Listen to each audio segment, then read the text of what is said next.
بسم اللہ الرحمن الرحیم نحمدہ ونصلی علی رسولہ الکریم وعلی آلہ واصحابہ اجمعین۔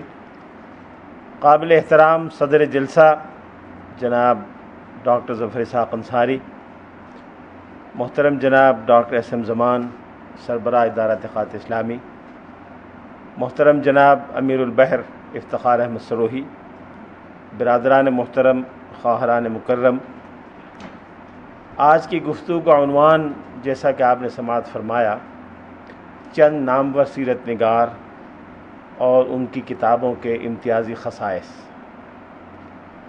ایک اعتبار سے ہر سیرت نگار نامور سیرت نگار ہے۔ کوئی سیرت نگار ایسا نہیں ہے جو انشاءاللہ روز قیامت نامور نہ ہو۔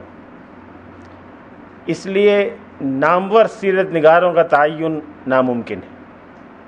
کوئی شخص یہ دعویٰ نہیں کر سکتا کہ فلاں سیرت نگار نامور سیرت نگار ہے اور فلاں سیرت نگار غیر نامور سیرت نگار ہے۔ پھر نامور سیرت نگاروں کے تعین کا جو معیار بھی منتخب کیا جائے گا، اس معیار پر سینکڑوں نہیں ہزاروں سیرت نگار پورے اتریں گے،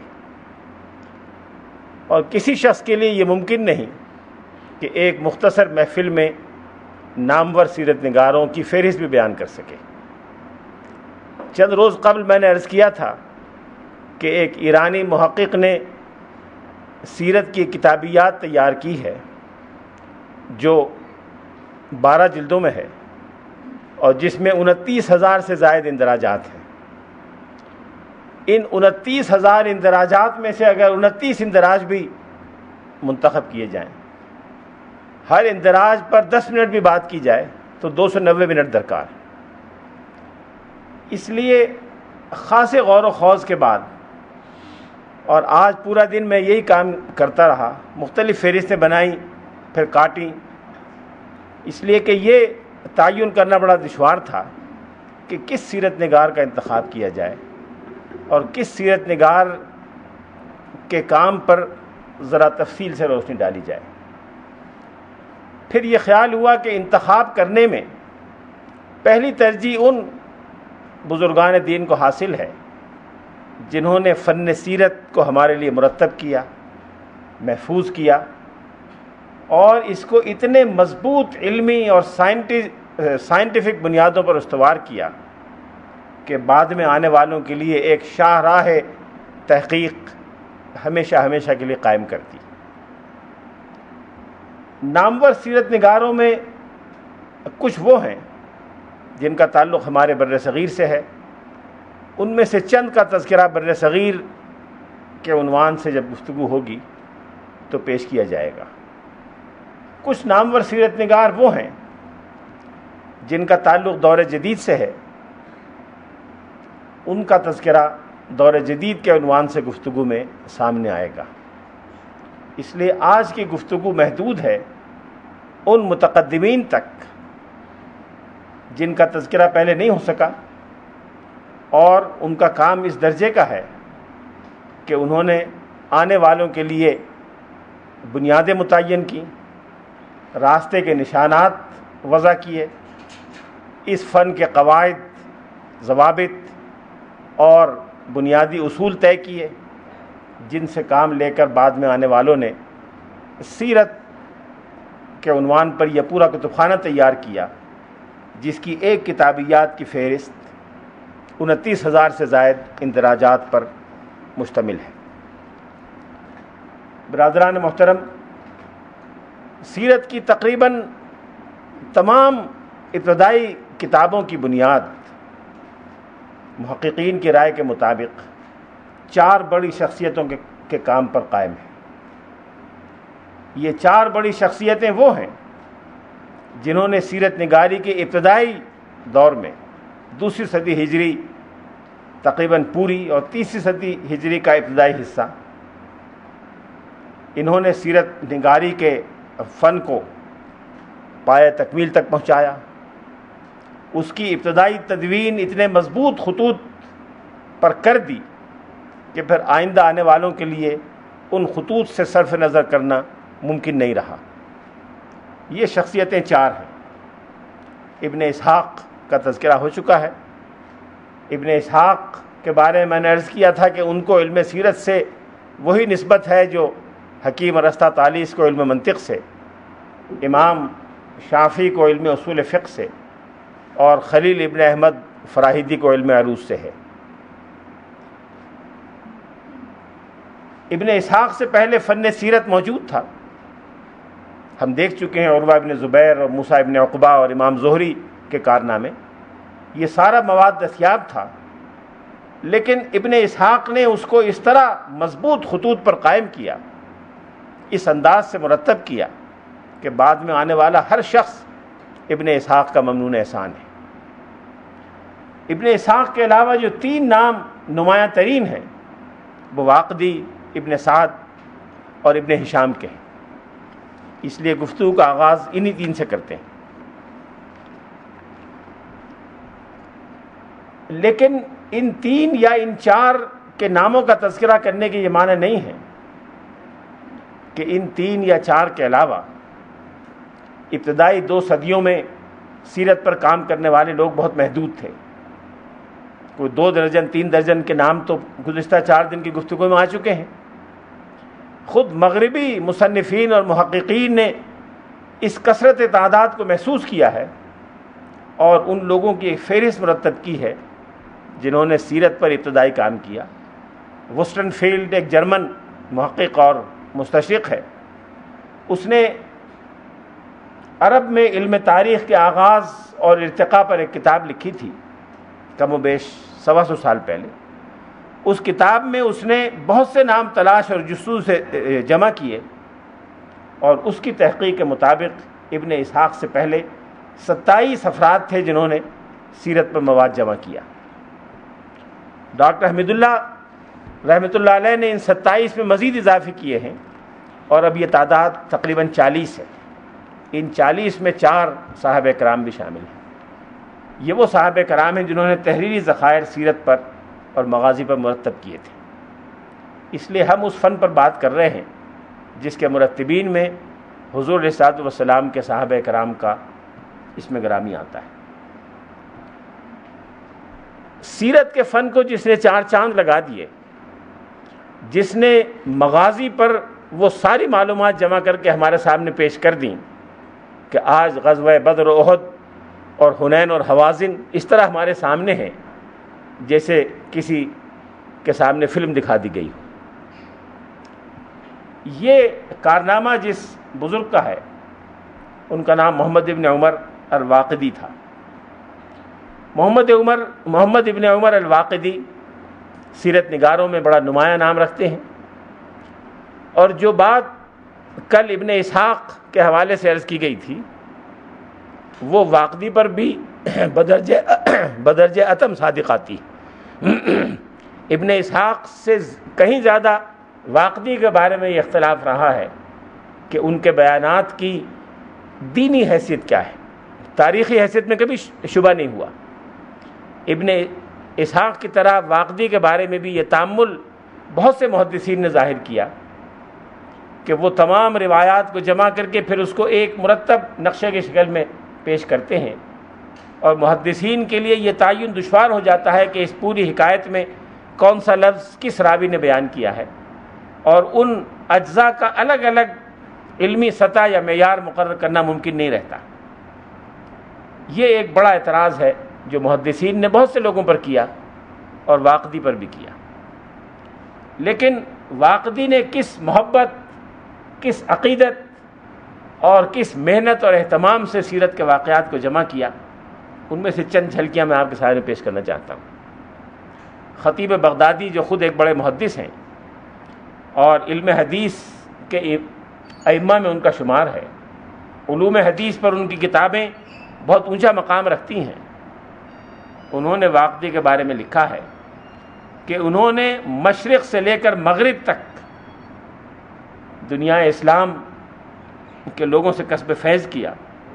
ان کا ذکر مشرق و مغرب میں ہر جگہ موجود ہے، اور کسی شخص کے لیے جو سیرت اور ابتدائی تاریخ اسلام سے شغف رکھتا ہو، یہ ممکن نہیں ہے کہ واقدی کی تحقیقات اور واقدی کے کارناموں سے، تصنیفات سے صرف نظر کر سکے۔ واقدی نے مغازی کے علاوہ براہ راست سیرت کے اور پہلوؤں پر، طبقات پر، رسول اللہ صلی اللہ علیہ وسلم سے متعلق بہت سے ایسے معاملات پر جو عام سیرت نگار اس وقت تک بیان نہیں کرتے تھے، ان کے علاوہ واقدی ایک بہت بڑے فقیہ بھی تھے، قاضی بھی تھے، اور واقدی کا شمار ان لوگوں میں ہے جنہوں نے علم مغازی اور سیر یعنی بین الاقوامی قانون کے قواعد ضوابط وضع کیے اور اس پر ابتدائی تالیفات پیش کرنے کی جن کو سعادت حاصل ہوئی۔ جیسا کہ پہلے عرض کیا جا چکا ہے کہ مغازی سے دلچسپی دو حضرات کی تھی، مورخ کی اور قانون داں اور فقیہ کی۔ مورخ اور سیرت نگار کی دلچسپی واقعات اور تفصیلات کو جمع کرنے سے تھی۔ مورخ اور سیرت نگار کی دلچسپی یہ تھی کہ کسی واقعے کا مکمل نقشہ سامنے آ جائے۔ فقیہ اور قانون داں کی دلچسپی یہ تھی کہ اس واقعے سے، وہ جنگ کا واقعہ ہو، صلح کا واقعہ ہو، معاہدے کا واقعہ ہو، جو قوانین بین الاقوامی تعلقات کو منضبط کرنے کے لیے نکلتے ہیں، ان کی نشاندہی کی جائے۔ واقدی کا شمار دونوں قسم کی شخصیات سے ہے۔ واقدی قاضی بھی رہے، انہوں نے فقہ پر بھی کتاب لکھی، اور ایک کتاب اختلاف حدیث پر بھی لکھی، یعنی وہ احادیث جن کے بظاہر مختلف احکام نکلتے ہیں، ان دونوں کے درمیان تطبیق کیسے پیدا کی جائے اور اس ظاہری اختلاف کو کیسے دور کیا جائے، اس پر متقدمین کے زمانے سے لوگ کتابیں لکھتے چلے آئے ہیں۔ امام شافعی نے اس پر کتاب لکھی، واقدی نے بھی اس پر کتاب لکھی، اور بھی کئی محدثین اور فقہاء نے اس پر کام کیا ہے۔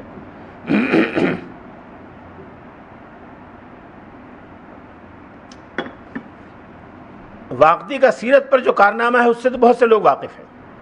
واقدی کی ضخیم کتاب مطبوعہ موجود ہے، لیکن واقدی نے جو کام بین الاقوامی قانون پر کیا تھا وہ بھی دستیاب ہے، آج ہمارے پاس موجود ہے، اور امام شافعی جیسے محتاط اور قابل احترام فقیہ اور محدث نے واقدی کے کام کو محفوظ کر لیا ہے۔ امام شافعی کی ایک بڑی ضخیم کتاب ہے، 8 جلدوں میں، جو فقہ شافعی کی اساس اور بنیاد مانی جاتی ہے، کتاب الام یعنی مدر بک۔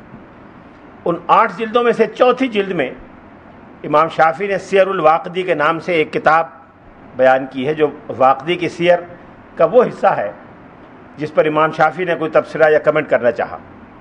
یہ مکمل کتاب واقدی کی نہیں ہے۔ اس سے اندازہ ہوا کہ واقدی کو علم سیر اور مغازی کے دونوں پہلوؤں سے دلچسپی تھی، بطور مورخ اور قانون داں کے بھی، اور بطور فقیہ اور ایک قانونی ماہر کے بھی۔ تذکرہ نگاروں نے واقدی کے بارے میں لکھا ہے کہ وہ ایک انتہائی با کردار، با شخصیت اور با اخلاق شخصیت تھے، جود و سخا میں مشہور تھے۔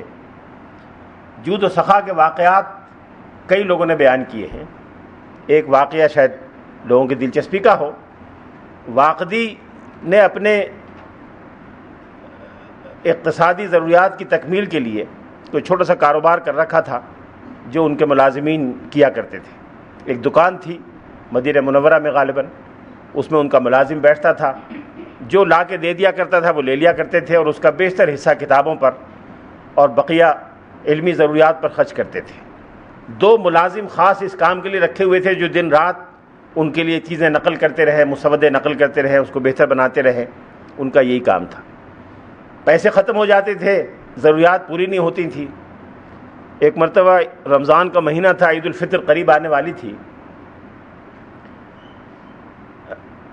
گھر والوں نے کہا کہ عید کا انتظام کوئی آپ کریں۔ انہوں نے اپنی ناداری کا اظہار کیا اور کہا کہ میرے پاس کچھ نہیں ہے۔ اہلیہ محترمہ نے کہا کہ آپ کے فلاں دوست جو بڑے بارسوخ ہیں اور باوسائل ہیں، آپ ان کو لکھیں، ان سے بات کریں۔ انہوں نے جا کے، جب گھر سے اصرار ہوا، ان سے جا کے بات کی۔ انہوں نے ان کو 1000 درہم کی ایک تھیلی دے دی کہ میرے پاس یہ ہے، آپ یہ لے لیجئے۔ یہ صاحب، یہ بزرگ ہاشمی تھے، حضور صلی اللہ علیہ وسلم کے خاندان کے تھے، ہاشمیوں کی سخاوت ہمیشہ سے مشہور ہے. وہ 1000 روپے 1000 درہم کی تھیلی آ گئی, بیوی کو دی. ابھی یہ فیصلہ کر رہے تھے کہ کیا کرنا ہے, تو ایک صاحب نے آ کے کھٹکھٹایا, ان سے پوچھا کیا ہے. انہوں نے کہ ایک دوست تھے, انہوں نے ذکر کیا کہ میں بڑا محتاج ہوں اور ضرورت ہے, عید آنے والی ہے, میرے پاس کچھ ہے نہیں, تو آپ مجھے کوئی ہیلپ کرنا چاہیں تو کریں. واقدی نے وہ تھیلی اٹھا کے ان کو دے دی.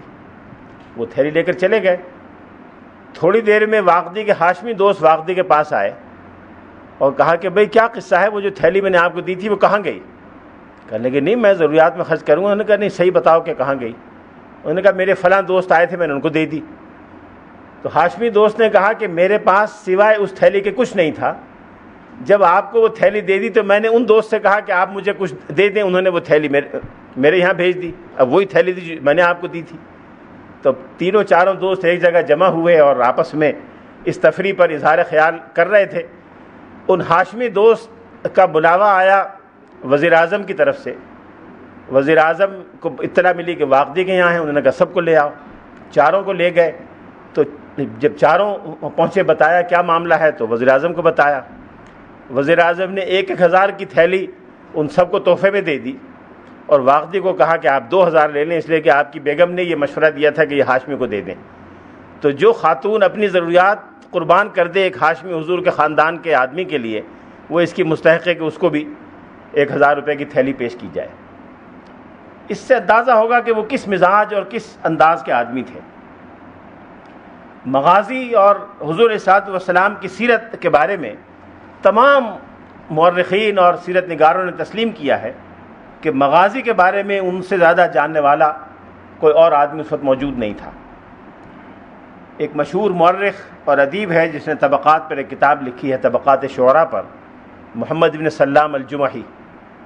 اس نے لکھا ہے واقدی کا جونیئر معاصر وہ تھا, واقدی کے زمانے میں شاید اس کا بچپن رہا ہوگا. اس نے لکھا ہے کہ کان الواقدی عالم دہرہ, اپنے زمانے کا سب سے بڑا عالم تھا جو مغازی کے بارے میں واقفیت رکھتا تھا. واقدی کو کتابوں سے کتنی دلچسپی تھی اس کا اندازہ اس سے کیا جا سکتا ہے کہ ایک مرتبہ مکان منتقل کیا اور ایک مکان سے دوسرے مکان میں اپنا سامان جب لے جانے لگے تو 120 اونٹوں پر اپنی کتابیں لاد کر لے کے گئے. ان کے جو مسودات تھے وہ 600 صندوقوں میں محفوظ تھے اور ایک صندوق اتنا بڑا تھا کہ 2 آدمی اس کو اٹھا سکتے تھے. واقدی کا بیشتر حصہ مدینہ منورہ میں گزرا اور بڑی تنگ دستی میں گزرا. مدینہ منورہ میں وہ دن رات اسی کام میں مصروف رہتے تھے. مدینہ منورہ میں ان کا طریقہ یہ تھا کہ صحابہ کرام کے خاندانوں کے پاس جایا کرتے تھے, انصاری خاندانوں کے پاس, مہاجر خاندانوں کے پاس, اور ان سے پوچھ کر وہ دستاویزات جمع کرتے تھے جو حضور کے زمانے سے چلی آ رہی ہوں. حضور کے زمانے کا کوئی ناپ تول کا پیمانہ ہے تو اس کا سائز ناپا کرتے تھے. کسی نے غزوے کے بارے میں کوئی معلومات بتائیں اس کو جمع کر لیا کرتے تھے. پھر خود جا کر, ابھی میں آتا ہوں اس طرف, خود جا کر ان مقامات کا مطالعہ اور مشاہدہ کیا کرتے تھے. اسی زمانے میں خلیفہ ہارون الرشید نے مدینہ منورہ کا دورہ کیا حج سے واپسی پر, اور ایک دن شام کو مغرب کے بعد خلیفہ کا آدمی واقدی کے پاس آیا. برمکی وزیر تھا یحییٰ ابن خالد برمکی. اس نے کہا کہ آج رات امیر المومنین رسول اللہ صلی اللہ علیہ وسلم کی یادگاریں دیکھنے کے لیے جانا چاہتے ہیں, تو آپ ان کے ساتھ چلیں اور ان کو پورے مدینہ منورہ میں مختلف مقامات کی زیارت کرا دیں, گویا بطور کنڈکٹنگ آفیسر کے آپ خلیفہ کے ساتھ جائیں. واقدی نے کہا بہت اچھا. تو وہ عشاء کی نماز انہوں نے مسجد نبوی میں پڑھی اور اس کے بعد خلیفہ کے ساتھ وہ نکلے اور ایک ایک مقام پر وہ لے جاتے رہے. خلیفہ نے وہاں نوافل ادا کیے اور فجر کی نماز تک اس کام میں مصروف رہے.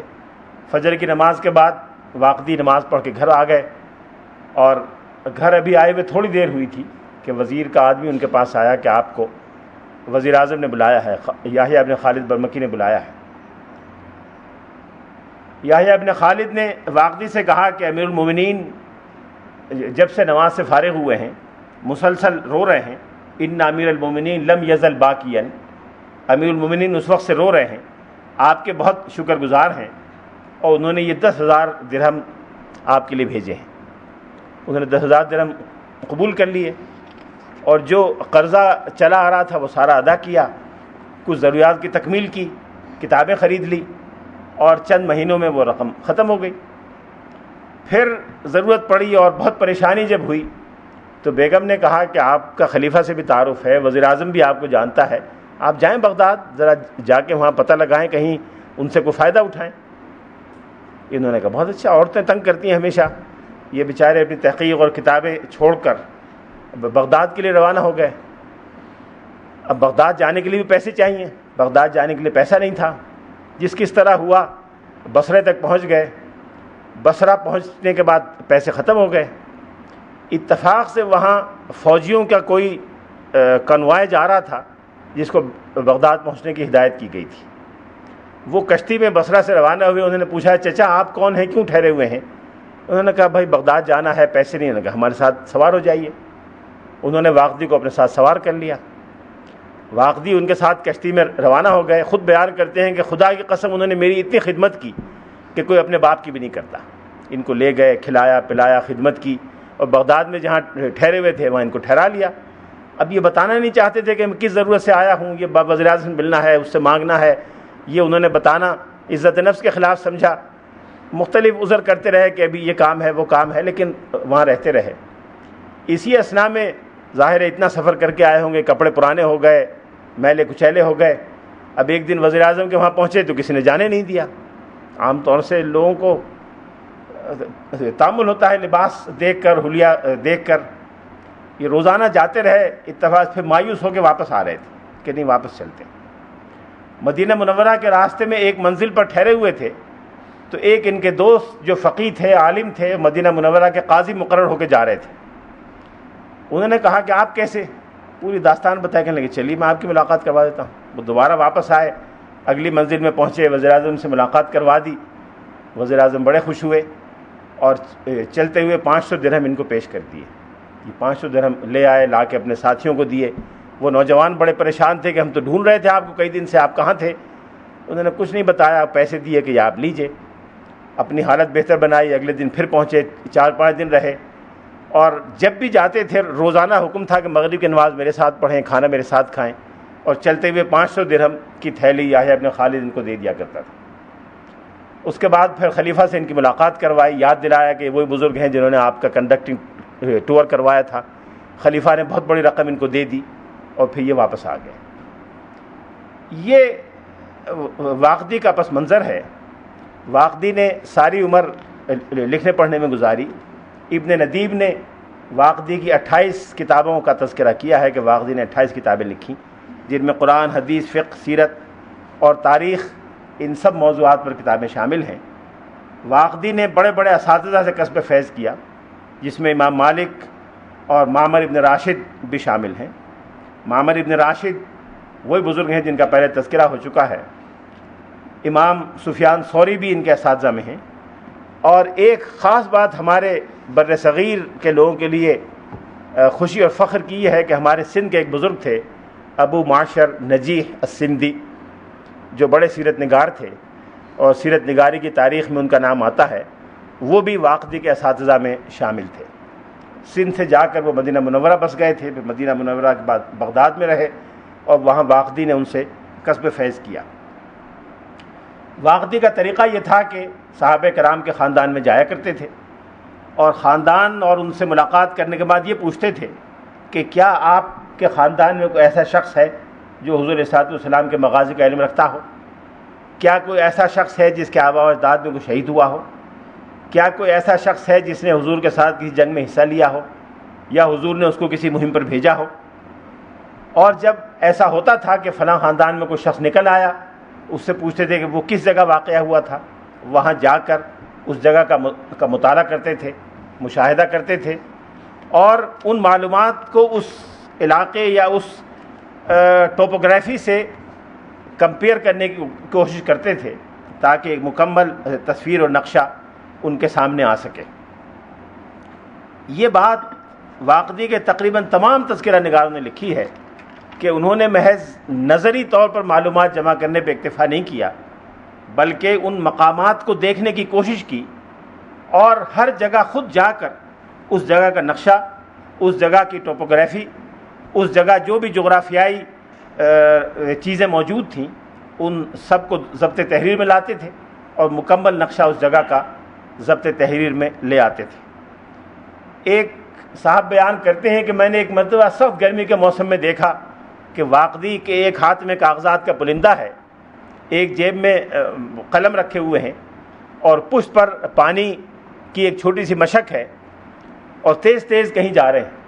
میں نے پوچھا آپ کہاں جا رہے ہیں؟ کہنے لگے آج ہی بعض صحابہ کرام کی اولادوں میں سے کچھ لوگوں سے غزوہ حنین کے بارے میں معلومات ملی ہیں، میں حنین کا مقام دیکھنے کے لیے جا رہا ہوں۔ مکہ مکرمہ سے تقریباً 70-80 میل کے فاصلے پر ہے۔ بظاہر یہی معلوم ہوتا ہے کہ پیدل جا رہے تھے، پیدل ایک دن میں تو نہیں پہنچے ہوں گے، 2 دن لگے ہوں گے، 2 دن واپسی میں لگے ہوں گے، پھر وہاں ٹھہرے ہوں گے، تو گویا پورے ہفتے 10 دن کا یہ پروجیکٹ ہوگا صرف ایک غزوے کو دیکھنے کے لیے اور کسی ایک راوی کی روایت کو ویریفائی کرنے کے لیے۔ پھر جیسے جیسے یہ لکھتے جاتے تھے اس کو مرتب کرتے جاتے تھے، پھر اس کو یاد کیا کرتے تھے۔ ایک روایت کئی مورخین نے بیان کی ہے، بعض جدید مورخین نے اس کو اور طرح پڑھا ہے، میں اسے اور طرح پڑھتا ہوں۔ ابن سید الناس نے نقل کیا ہے، وہ کہتے ہیں کہ قال ابراہیم الحربی، ابراہیم حربی کہتے ہیں کہ میں نے فلاں صاحب کو یہ کہتے ہوئے سنا کہ رأیت الواقدی یوما جالسا الی اسطوانۃ فی المسجد، کہ میں نے واقدی کو مسجد نبوی کے ایک ستون کے ساتھ ٹیک لگائے بیٹھے ہوئے دیکھا۔ وہ ہوا، یہ لفظ ہے جو کچھ لوگوں نے پڑھا ہے، وہ ہوا یدرس، یعنی وہ درس دے رہے تھے، پڑھا رہے تھے۔ فقلنا لہو، ہم نے ان سے پوچھا ای شیء تدرس، آپ کیا پڑھا رہے ہیں؟ آپ نے فرمایا حزبی من المغازی، مغازی میں سے اپنی منزل۔ میرا خیال ہے یہ یدرس یا ادرس نہیں ہے بلکہ یدرس ہے کہ اس کو پڑھ رہے تھے، یاد کر رہے تھے۔ حزب یعنی ورد جو ہوتا ہے وہ آدمی کے اپنے پڑھنے کا ہوتا ہے، دوسروں کو پڑھانے کا نہیں ہوتا، اور اگر پڑھا رہے ہوتے تو آگے حلقہ بیٹھا ہوتا، اس سے پوچھنے کی ضرورت نہ ہوتی۔ پوچھنے کی ضرورت تو وہاں محسوس ہوئی ہوگی جہاں آہستہ آہستہ پڑھ رہے ہوں گے، تنہا بیٹھے ہوں گے۔ تو اس سے یہ لگتا ہے کہ وہ تنہا بیٹھ کر روزانہ اپنی منزل مغازی کی یاد کیا کرتے تھے اور جو جو لکھتے جاتے تھے اس کو زبانی یاد بھی کرتے تھے۔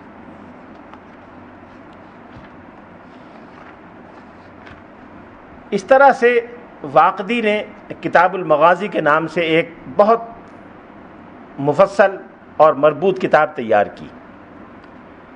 یہ کتاب مخطوطات کی شکل میں طویل عرصہ لوگوں کو دستیاب رہی اور تقریباً ہر دور کے سیرت نگاروں نے ان مخطوطات سے استفادہ کیا ہے، لیکن اس مخطوطے کی طباعت کی نوبت 20ویں صدی کے اوائل میں آئی، اور عام خیال یہ ہے کہ یہ مخطوطہ جو اب شائع ہوا ہے یہ مکمل نہیں ہے، لیکن اس کی کوئی قطعی دلیل نہیں ہے۔ جن لوگوں نے اس کو ایڈٹ کر کے شائع کیا ہے ان کا خیال ہے کہ نامکمل ہے، ہم نہیں کہہ سکتے کہ یہ مکمل شکل میں ہم تک پہنچا ہے یا نامکمل۔ اس وقت کتاب 3 جلدوں میں ہے اور اس کا آغاز غزوہ بدر سے ہوتا ہے۔ غزوہ بدر وہ پہلا معرکہ ہے، ابتدائی کچھ تمہید کے بعد، گویا ہجرت کے فوراً بعد سے آغاز ہو جاتا ہے اور چند مہمات کے بعد غزوہ بدر کا تذکرہ شروع ہو جاتا ہے۔ ہجرت کے ابتدائی واقعات سے شروع ہوتی ہے اور غزوہ تبوک کے بعد جیش اسامہ پر ختم ہو جاتی ہے۔ غزوہ تبوک آخری غزوہ اور جیش اسامہ جو حضور نے بھیجنے کا حکم دیا تھا اور سیدنا صدیق اکبر رضی اللہ تعالیٰ عنہ کے زمانے میں گیا تھا، اس کی تفصیل پر یہ ختم ہو جاتی ہے۔ اب ہو سکتا ہے کہ یہ مکمل کتاب ہو، انہوں نے غزوات ہی کو بیان کیا ہو اس لیے اس کا نام کتاب المغازی رکھا گیا ہو سکتا ہے کہ اس کی ابتدائی جلدیں ضائع ہو گئی ہوں اور ہم تک نہ پہنچی ہوں، اس کے بارے میں کچھ نہیں کہا جا سکتا۔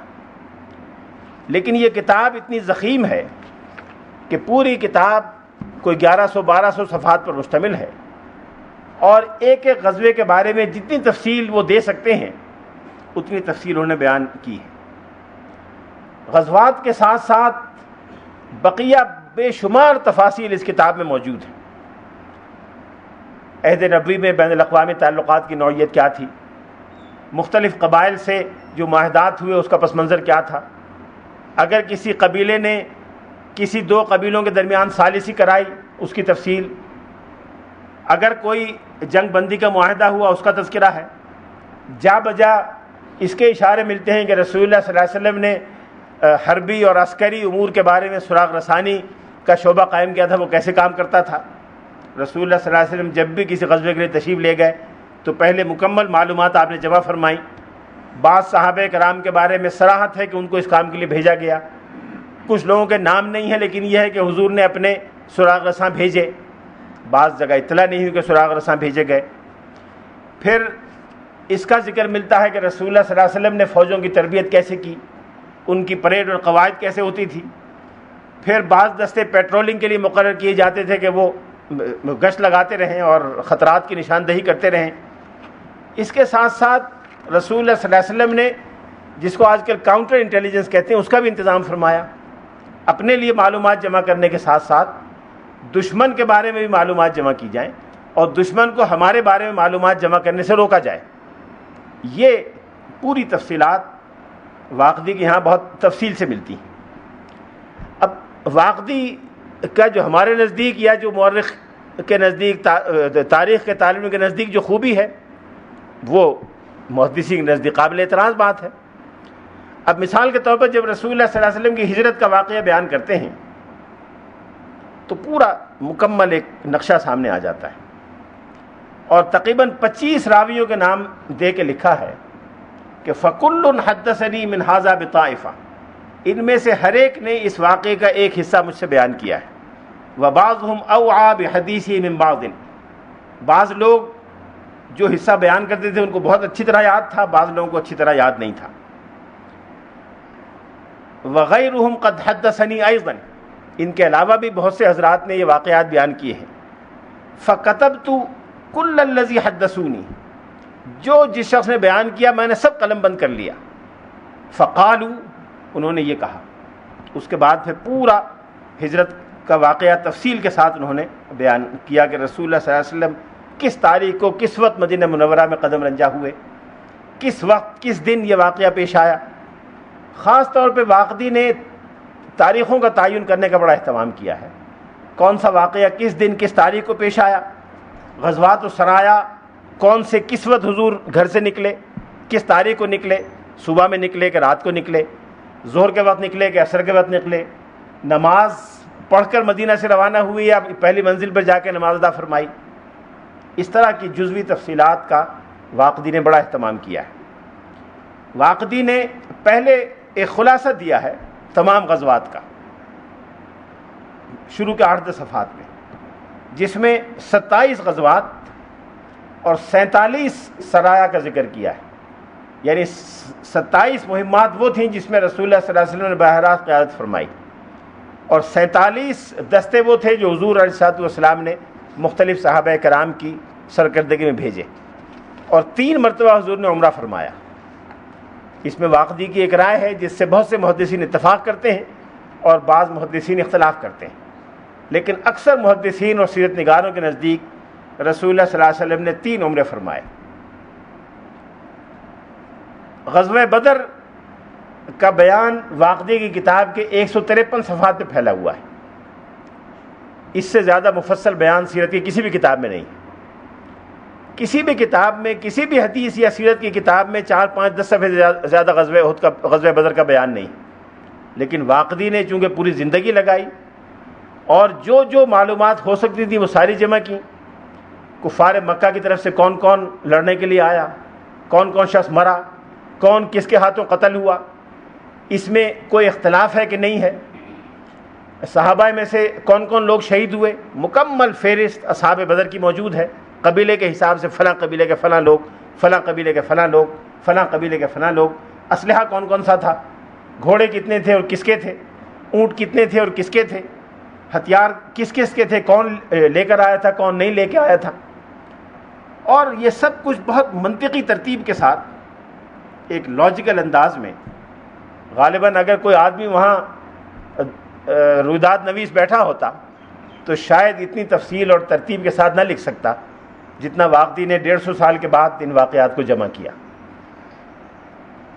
اس کے بعد ایک اور اہم چیز جو واقدی نے کی ہے، چونکہ خود بڑے عالم تھے، حدیث کے بھی عالم تھے، حدیث پر کتاب لکھی ہے اختلاف حدیث پر، قاضی بھی تھے، فقہ بھی جانتے تھے، اسلامی قانون، بین الاقوامی قانون پر کتاب لکھی تھی، اس لیے ان کو ان غزوات کے فقہی، قانونی اور دینی پہلوؤں سے بھی دلچسپی تھی۔ ہر غزوے کے بعد اور ہر بڑے اہم واقعے کے بعد قرآن پاک میں جو آیا ہے وہ بھی نقل کیا ہے، اس کی تفسیر بھی بیان کی ہے۔ مثلا غزوہ بدر کا بیان کرنے کے بعد سورہ انفال میں جہاں جہاں غزوہ بدر پر تبصرہ ہے ان آیات کو نقل کیا ہے، ان آیات کی تفسیر بیان کی ہے، اور تفسیر بیان کرنے میں جہاں جہاں کوئی سوال پیدا ہوتا تھا اس سوال کا جواب بھی دیا ہے۔ گویا سیرت قرآنی، جس کے بارے میں کل ڈاکٹر انیس صاحب فرما رہے تھے کہ نیا رجحان ہے، یہ واقدی کے زمانے سے چلا آ رہا ہے۔ واقدی نے سیرت قرآنی بیان کی اور کتاب المغازی میں یہ چیز موجود ہے۔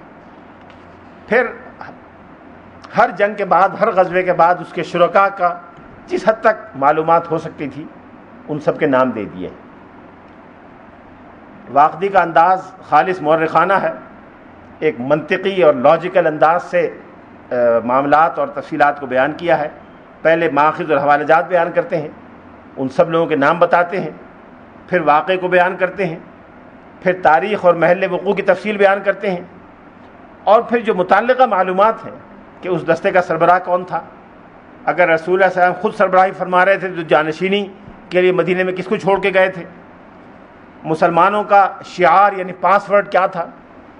حضور علیہ السلام کا طریقہ تھا کہ جب جنگ کے لیے نکلتے تھے، چونکہ کوئی خاص یونیفارم نہیں ہوتا تھا، حلیہ، لباس، زبان مخالفین اور اپنوں کی ایک جیسی ہوتی تھی، تو یہ پتہ کیسے چلے، خاص طور پہ بڑی فوج میں رات کے وقت میں، اندھیرے کے وقت میں یہ تعین دشوار تھا کہ دشمن کی فوج کا آدمی ہے، ہماری فوج کا آدمی ہے۔ تو حضور علیہ السلام ایک خفیہ لفظ پاس ورڈ متعین فرما کے صحابہ کو بتا دیا کرتے تھے۔ تو واقدی نے یہ تحقیق کرنے کی کوشش کی کہ ہر غزوے کا پاس ورڈ کیا تھا۔ کسی میں تھا یا منصور امت، یا منصور امت، اس طرح کے الفاظ ہوا کرتے تھے۔ یہ واقدی کا اسلوب ہے۔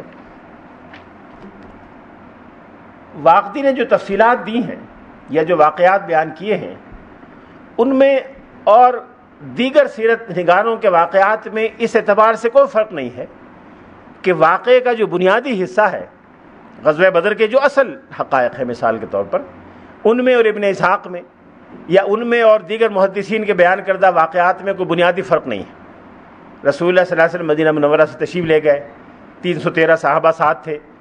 ابتدا میں خیال یہ تھا کہ تجارتی قافلے سے مٹبھیڑ ہوگی، لیکن وہاں جا کے پتہ چلا بدر کے مقام پر کہ قافلہ نکل گیا اور ایک لشکر 1000 کا ان کی دفاع کے لیے آ رہا ہے۔ پھر صحابہ کرام کو حضور نے تیار کیا کہ اس کے مقابلہ کیے بغیر واپس نہ جائیں۔ مقابلہ ہوا، مسلمانوں کو کامیابی ہوئی، 70 کفار کے سردار مارے گئے، صحابہ کرام میں سے چند شہید ہوئے۔ یہ گویا جو واقعے کا خلاصہ ہے، اس میں اور واقعی کی تفصیلات میں اور بقیہ مستند ترین تفصیلات میں کوئی فرق نہیں۔ جو فرق ہے واقعی کے یہاں وہ ان کی مزید تفصیلات میں ہے۔ ان تفصیلات کے بارے میں یہ تأمل کرنا کہ چونکہ الگ الگ راویوں کے ذریعے وہ تفصیلات نہیں آئیں اس لیے قابل اعتماد نہیں ہیں، یہ میرے خیال میں محل نظر ہے اور اس پر غور کیا جانا چاہیے۔ دوسری چیز یہ کہ واقعی نے جو محل وقوع کا تذکرہ کیا ہے وہ انتہائی مستند چیز ہے، اس لیے کہ واقعی نے خود جا کے ان کو دیکھا ہے اور وہ چشمدید بیانات اور چشمدید گواہی پر مشتمل ہے۔ غزوہ بدر کس مقام پر ہوا؟ آج تو وہ مقامات خاصے بدل گئے، لیکن خاصے بدلنے کے باوجود بڑی حد تک آج بھی وہ جغرافیائی محل وقوع اسی طرح موجود ہے، لیکن واقعی کے زمانے میں بالکل وہی شکل رہی ہوگی۔ اس لیے واقعی نے جو محل وقوع کی تفصیلات بیان کی ہیں اس کے قطعی اور یقینی ہونے میں کوئی شک و شبہ کی گنجائش نہیں معلوم ہوتی۔ کچھ چیزیں ایسی ہیں کہ واقعی سے پہلے کے مورخین مثلا ابن اسحاق نے یا عروہ ابن زبیر کے ہاں یا امام زہری کے ہاں وہ تفصیلات نہیں تھیں۔ مثال کے طور پہ ابن اسحاق یا عروہ ابن زبیر نے مختلف مہمات کی تاریخ کے بارے میں کوئی خاص توجہ نہیں دی، اور ویسے بھی تاریخ لوگوں کو اکثر یاد نہیں رہتی سوائے اس کے کہ جو آدمی خاص اس واقعے میں شریک ہو۔ واقعی نے اس کا اہتمام کیا کہ ہر غزوے کی تاریخ اور اس کی ترتیب کے بارے میں بھی تحقیق کی جائے۔ یہ اس لیے ضروری ہے کہ بہت سے احکام کے بارے میں تدریج کا پتہ چلتا ہے. اسلام کا مزاج یہ ہے کہ جو احکام دیے گئے، جو اصلاحات کی گئیں، وہ تدریج کے ساتھ کی گئیں. پہلے اگر کوئی بڑی برائی تھی اس کو یکدم منع نہیں کیا گیا، پہلے اس کی حوصلہ شکنی کی گئی، اس کے بعد اس کو بعض صورتوں میں حرام قرار دے دیا گیا، پھر مزید بعض صورتوں میں حرام قرار دے دیا گیا، بالآخر مکمل طور پہ حرام قرار دے دیا گیا. اب یہ تفصیل اسی وقت معلوم ہو سکتی ہے جب مختلف احکام کی تاریخ معلوم ہو. بعض احکام کی تاریخ تو نہیں معلوم، لیکن یہ معلوم ہے کہ فلاں حکم فلاں مہم کے دوران نازل ہوا. تو اگر اس مہم کی تاریخ معلوم ہو تو حکم کی تاریخ بھی معلوم ہو جاتی ہے. اس لیے وقائع نبوی میں اور غزوات نبوی میں تاریخ اور ترتیب کی بڑی اہمیت ہے. یہ کام واقدی نے بڑی تحقیق کے ساتھ کیا ہے، اور اس معاملے میں واقدی کا امت کو شکر گزار ہونا چاہیے. لیکن ظاہر ہے ہر محقق کے کام سے اختلاف بھی کیا جا سکتا ہے. بعض تاریخوں کے بارے میں بعد کے محققین نے اختلاف کیا اور دلیل سے ثابت کیا کہ واقدی کی تحقیق اس معاملے میں نظر ثانی کی محتاج ہے. اس طرح کے ایک دو واقعات بھی ملتے ہیں. غزوات کی تفصیلات کے ساتھ ساتھ اس دور کے مدینہ منورہ اور اسلامی معاشرے کے عام خصائص کے بارے میں بہت سی معلومات جگہ جگہ بکھری ہوئی ہیں. اگرچہ واقدی کا مقصد وہ معلومات جمع کرنا نہیں تھا، لیکن ضمناً بہت ساری ایسی معلومات دستیاب ہو جاتی ہیں جس سے اس دور کے مدینہ منورہ اور اس دور کے معاشرے کے بارے میں بہت سی چیزیں سامنے آتی ہیں. مثال کے طور پر مدینہ منورہ میں زراعت کا نظام کیا تھا، اس پورے علاقے میں زراعت کے بارے میں کیا ہوتا تھا، کون کس زمین کا مالک تھا، کس کی زمین میں کیا کاشت ہوتا تھا، یہودیوں کے پاس کون کون سی زمینیں تھیں، کن یہودی قبائل کی زمینیں تھیں، کن یہودی قبائل کی تجارت تھی. اس سے مدینہ منورہ کی زراعت اور تجارت کے بارے میں بہت سی معلومات آ جاتی ہیں. مدینہ منورہ میں عام طور پہ کھانے پینے کے کیا عادات اور رواجات تھے، کس قسم کا کھانا مدینہ میں لوگ کھایا کرتے تھے. اچھے بااثر لوگ اور ثروت مند لوگ کس طرح کا کھانا کھاتے تھے، غریب لوگ اور بے سہارا لوگ کس طرح کا کھانا کھایا کرتے تھے. پھر جو مشرکین تھے وہاں، وہ کن بتوں اور کن دیویوں کی پوجا کیا کرتے تھے. ہر قبیلے کی الگ دیویاں ہوتی تھیں، ہر قبیلے کے الگ بت ہوتے تھے. بعض بت ایسے تھے جو بڑے سمجھے جاتے تھے، کئی قبیلے مل کر ان کو پوجتے تھے. اس کے علاوہ قبیلوں کے الگ الگ بت اور دیویاں تھیں.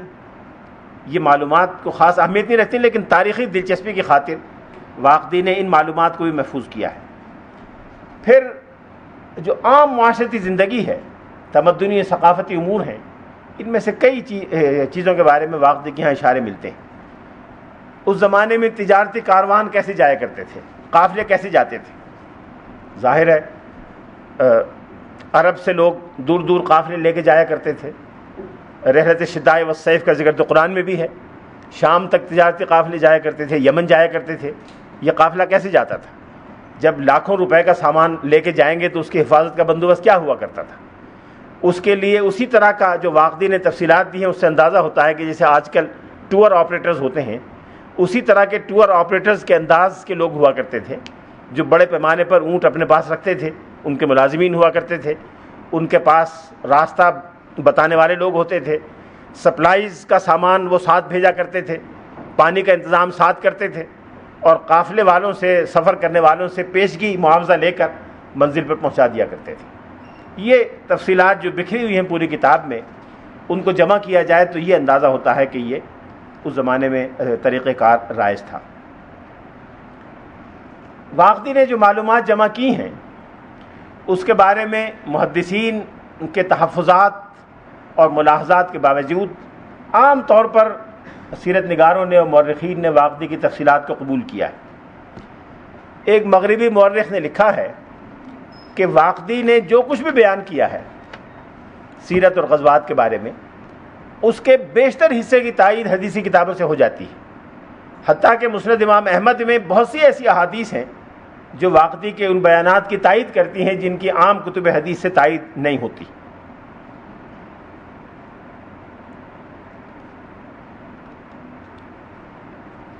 محدثین کا جو اعتراض تھا کہ واقدی اور واقدی کی طرح اور لوگ، ابن اسحاق اور دوسرے لوگ، یہ بہت سے راویوں کے واقعات کو یکجا کر کے بیان کر دیتے ہیں، الگ الگ بیان نہیں کرتے. ظاہر ہے اس زمانے میں بھی اعتراض کیا جاتا تھا، واقدی کے تلامذہ بھی اعتراض کرتے تھے۔ ایک مرتبہ واقدی اپنے حلقے میں کوئی درس دے رہے تھے، غزوات کے بارے میں کوئی طلباء کی جماعت کو بتا رہے تھے۔ بعض طلباء نے کہا کہ یہ طریقہ کار قابل قبول نہیں ہے کہ آپ 25 راویوں کے نام لیتے ہیں اور پھر ان سب کی مشترکہ ان کی معلومات کو ایک بیان کی شکل میں پیش کر دیتے ہیں۔ ہم چاہتے ہیں کہ آپ ہر راوی کے حالات الگ الگ بیان کریں۔ انہوں نے کہا بہت اچھا، آپ مجھے ایک ہفتے کی مہلت دے دیں، اگلے ہفتے آئیے گا تو میں آپ کو اس طرح پڑھا دوں گا۔ اگلے ہفتے وہ گئے، جب طلبہ پہنچے کہتے ہیں غاب عنا جمعتن، ایک پورا ہفتہ ہمارے پاس نہیں آئے، نہیں پڑھانے کے لیے نہیں آئے۔ ثم اتانا بغزوۃ احد، پھر غزوۃ احد پڑھانے کے لیے آئے، ب20 مجلدا، 20 جلدیں لے کر آئے، 20 جلدیں جمع کر کے لے کے آئے اور کہا کہ یہ غزوہ احد ہے۔ اور ایک اور راوی نے بیان کیا وہ فی حدیث البرمکی 100 جلد، 100 جلدیں لے کر آئے۔ ہم نے پوچھا یہ کیا ہے؟ کہنے لگے اس میں ہر جلد میں ایک راوی کے حالات میں نے الگ الگ بیان کیے ہیں اور ہر راوی کی روایت الگ الگ بیان کی ہیں۔ تو غزوہ احد اگر آپ مجھ سے سننا چاہتے ہیں تو یہ 20 یا 100 جلدیں میں آپ کو سناؤں گا۔ تو ہم نے کہا کہ ردنا الی الامر الاول، نہیں وہ پہلا ہی طریقہ ٹھیک ہے، آپ اسی طرح پڑھا دیجئے۔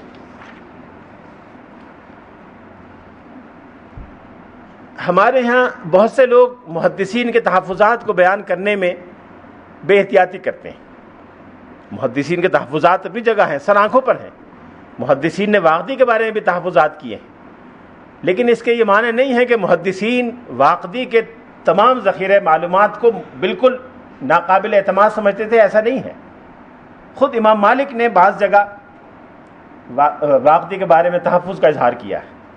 امام مالک ظاہر ہے حدیث کے ائمہ میں سے ہیں، سب سے بڑے ائمہ میں سے ہیں، ائمہ حدیث میں سے ہیں، انہوں نے بھی انہی تحفظات کا اظہار کیا جن تحفظات کا اظہار بقیہ محدثین کرتے تھے۔ لیکن کئی مواقع پہ ایسا ہوا کہ امام مالک کو سیرت کے کسی معاملے میں کسی رہنمائی کی ضرورت پڑی تو انہوں نے واقدی سے پوچھا۔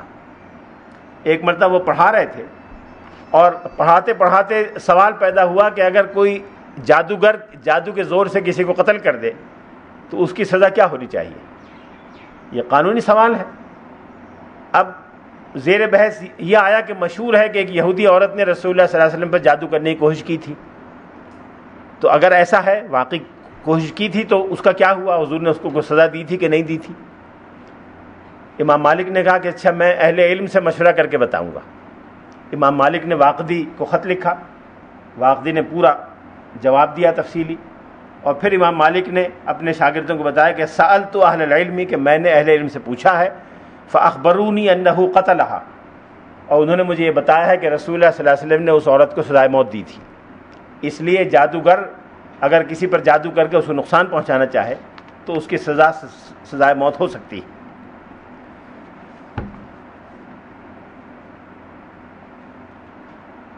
یہی بات امام احمد نے بھی فرمائی۔ امام احمد کے بارے میں بھی کسی نے پوچھا ان سے کہ آپ کو واقدی پر کیا اعتراض ہے؟ آپ نے فرمایا انما انکر علیہ جمع الاسانید، کہ میں جس چیز کو ناپسند کرتا ہوں وہ تمام سندوں کو ایک جگہ جمع کرنا اور پھر ان کو ایک متن میں بیان کر دینا ہے۔ ومجیئہ بالمتن واحدا۔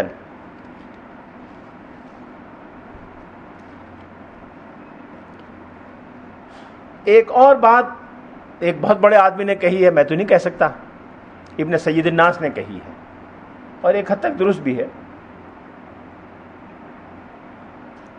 انہوں نے لکھا ہے کہ جو آدمی بہت لکھتا ہے، جب بہت لکھتا ہے تو بعض باتیں عام ڈگر سے ہٹ کے بھی کہہ جاتا ہے۔ جب عام ڈگر سے ہٹ کے کہتا ہے تو پھر اعتراض بھی ہوتا ہے، اور اعتراض کرنے والے ہر طرح کے ہوتے ہیں، سخت اعتراض بھی کرتے ہیں اور نرم اعتراض بھی کرتے ہیں۔ چونکہ واقدی نے بہت لکھا، اس میں بعض ایسی تفصیلات بھی آ گئیں جو عام لوگوں کو دستیاب نہیں تھیں، عام ڈگر سے ہٹ کر تھیں، اس لیے لوگوں نے اس کو عجیب سمجھا۔ اور عام لوگوں کا مزاج یہ ہے کہ ان کے عام رویے سے ہٹ کر کوئی بات کہی جائے تو اس کو ناپسند کرتے ہیں، اس کو قابل اعتراض سمجھتے ہیں، اس لیے واقدی کو بھی قابل اعتراض سمجھا گیا۔ یہ کتاب پہلی مرتبہ ایشیاٹک سوسائٹی بنگال میں چھپی تھی 1855 میں۔ ڈاکٹر اسپرینگر جو کلکتے میں رہتے تھے اور مشہور محقق اور مستشرق تھے، جن کے علمی خدمات کا بہت سے لوگوں نے اعتراف کیا، مسلمانوں نے بھی اعتراف کیا. انہوں نے حافظ ابن حجر کی الاصابہ، جس کا میں نے کل ذکر کیا تھا، صحابہ کے تذکرے پر ہے، وہ بھی ایڈٹ کر کے شائع کرائی تھی. ان کے اہتمام میں یہ کتاب شائع ہوئی تھی، آج سے تقریباً 155-56 سال پہلے. پھر جرمن مستشرق ویلہاؤزن نے اس کا جرمن ترجمہ بھی کیا، جو 1882 میں چھپا. اور اس جرمن ترجمے میں ویلہاؤزن نے کیا کیا، میں تو جرمن ترجمہ نہیں دیکھا، میں اتنی جرمن جانتا بھی نہیں، لیکن ایک دلچسپ بات عجیب بعض مستشرقین نے لکھ دی، جس پر 1920، 22، 25 میں ہندوستان میں بر صغیر میں بڑی بحث و تمہیس ہوئی. مارگولیت ایک مشہور مستشرق ہیں، انگریزی میں انہوں نے کتاب لکھی سیرت پر. انہوں نے لکھا نقل کو کفر نباشت.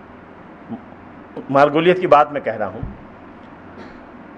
مارگولیت نے لکھا کہ رسول اللہ صلی اللہ علیہ وسلم نعوذ باللہ بہادر نہیں تھے. اس نے اور لفظ بولا، میں اس کو ذرا دوسرے الفاظ بیان کر رہا ہوں. بہادر نہیں تھے، اور غزوہ بدر میں جیسی خون کا پہلا چھینٹا دیکھا تو بے ہوش ہو گئے خوف سے. پھر تھوڑی دیر میں ہوش آیا تو دیکھا کہ جنگ ہو رہی ہے.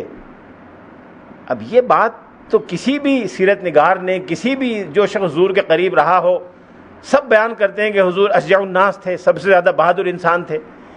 جنگ میں صحابہ کہتے ہیں کہ ہم حضور کے پاس کھڑے ہو جایا کرتے تھے اپنے کو محفوظ سمجھنے کی خاطر، اس لیے کہ حضور ایسی جگہ کھڑے ہوتے تھے کہ جہاں سب کا دفاع ہو جایا کرتا تھا.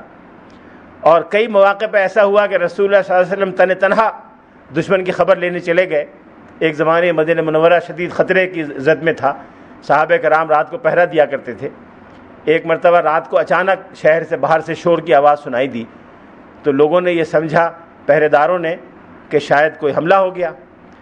تو یہ طے ہوا کہ رسول اللہ صلی اللہ علیہ وسلم کو اطلاع دی جائے. کسی نے کہا کہ ابھی نہ دی جائے، کسی نے کہا پہلے جا کے دیکھ لیں کہ واقعہ کیا ہے، اور جب معلوم ہو جائے پھر اطلاع دی جائے. تو ابھی لوگ یہ طے کر رہے تھے، کھڑے ہوئے تھے، تو ادھر سے جدھر سے آواز آ رہی تھی ایک سوار گھوڑا دوڑاتا ہوا دکھائی دیا. جب قریب آیا تو رسول اللہ صلی اللہ علیہ وسلم گھوڑے کی ننگی پیٹھ پر سوار تھے. فرمایا تھے لم تراؤ، ڈرو نہیں، میں دیکھ آیا ہوں کیا ہے، کوئی ایسی خاص بات نہیں. اس طرح کے واقعات کی روشنی میں یہ بات اس نے کیسے کہی؟ جب مارگولیت کو علامہ سید سلیمان ندوی نے خط لکھا، مارگولیت نے کہا کہ میں نے تو ویلہاؤزن کے ترجمے سے یہ بات لی ہے. ویلہاؤزن کے ترجمے کا ترجمہ کروا کے دیکھا انہوں نے، جرمن ترجمہ، تو واقعی ویلہاؤزن نے یہ لکھا تھا. انہوں نے دعویٰ کیا کہ واقدی نے لکھا ہے.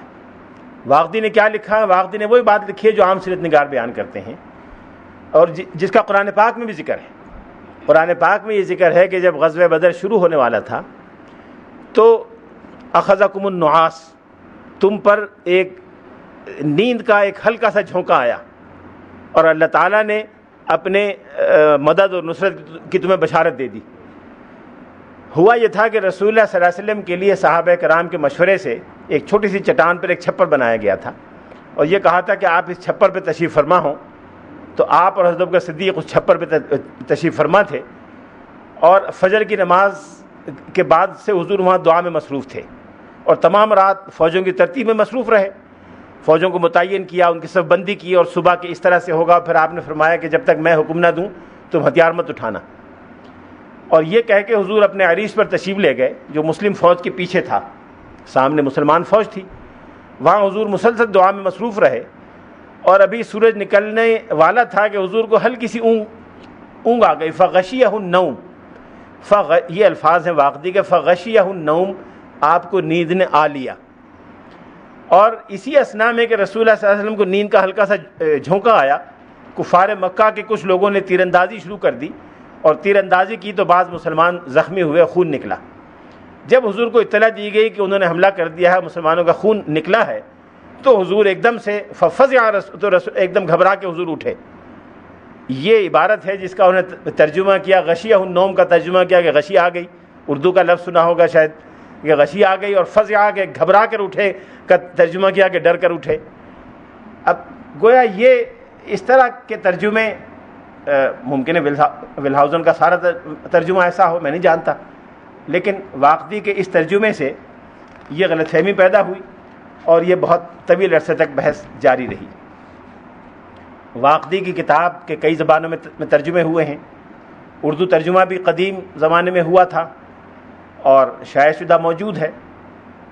واقدی کے شاگردوں میں اور ان کے قریب ترین لوگوں میں مشہور نام محمد ابن سعد کا ہے، جن کی کتاب طبقات ابن سعد کا کل مختصر اشارہ میں کر چکا ہوں. محمد ابن سعد اپنے استاد سے زیادہ مستند سمجھے گئے. اپنی تحقیق اور اعتبار کے اعتبار سے ان کو اونچا مقام ملا. انہوں نے سیرت، تذکرہ اور صحابہ کی سوانح عمری کو اپنی تحقیق کا موضوع بنایا، اور وہ پہلے آدمی ہیں جنہوں نے دلائل نبوت پر مواد جمع کیا، حضور کے معجزات پر، نبوت کے دلائل پر مواد جمع کیا. اور وہ پہلے آدمی ہیں جنہوں نے شمائل نبوی پر سب سے پہلے اتنا بڑا مجموعہ اپنے ہاں فراہم کیا. طبقات ابن سعد، جیسا کل میں نے عرض کیا تھا، 1904 میں ایڈورڈ سخاؤ نے ایڈٹ کی تھی ایک ٹیم کے ساتھ. اس ٹیم میں بڑے بڑے لوگ شامل تھے. جوزف ہورووچ کا میں ذکر کر چکا ہوں، وہ بھی شامل تھا. بروکلمان جو مشہور مورخ اور کتابیات نویس ہیں، جن کی کتاب 3-4 جلدوں میں ترجمہ بھی عربی میں ہوا ہے، وہ بھی شامل تھے. اور ان لوگوں نے 8 جلدوں میں اس کتاب کو مرتب کیا. طبقات ابن سعد سیرت کے بارے میں معلومات کا مستند ترین اور جامع ترین خزانوں میں سے خزانہ ہے. آغاز انہوں نے تخلیق آدم سے کیا ہے، بقیہ کتابوں کی طرح، اور ظاہر حضور سے پہلے کے انبیاء کے بارے میں جو معلومات ہیں وہ اکثر اسرائیلیات سے لی ہیں. اسرائیلیات پر علماء کی جو رائے ہے وہ کل میں نے عرض کر دی کہ اسرائیلیات میں سے وہ حصہ جو قرآن پاک اور سنت کے بیانات کے مطابق ہے وہ قابل قبول ہے، جو سنت کے بیانات کے خلاف ہے وہ ناقابل قبول ہے. ظاہر واقدی یا ابن سعد نے کوئی ایسی چیز نہیں لی جو صراحتاً قرآن و سنت سے متعارض ہو، لیکن جو چیز ایسی ہے جس کے بارے میں نہ قرآن و سنت نے مثبت یا نہ منفی کوئی بات کہی ہے، اس کے بارے میں اختلاف رائے رہا ہے کہ اس کو قبول کیا جائے کہ نہ کیا جائے. کچھ لوگوں نے اس کو قبول کرنے میں اور بیان کرنے میں حرج نہیں سمجھا، کچھ لوگوں نے اس کو بیان کرنے میں حرج سمجھا. ابن سعد ان لوگوں میں تھے جنہوں نے اس سے استفادہ کرنے میں کوئی حرج نہیں سمجھا اور اس مواد کو اپنے ہاں بیان کیا.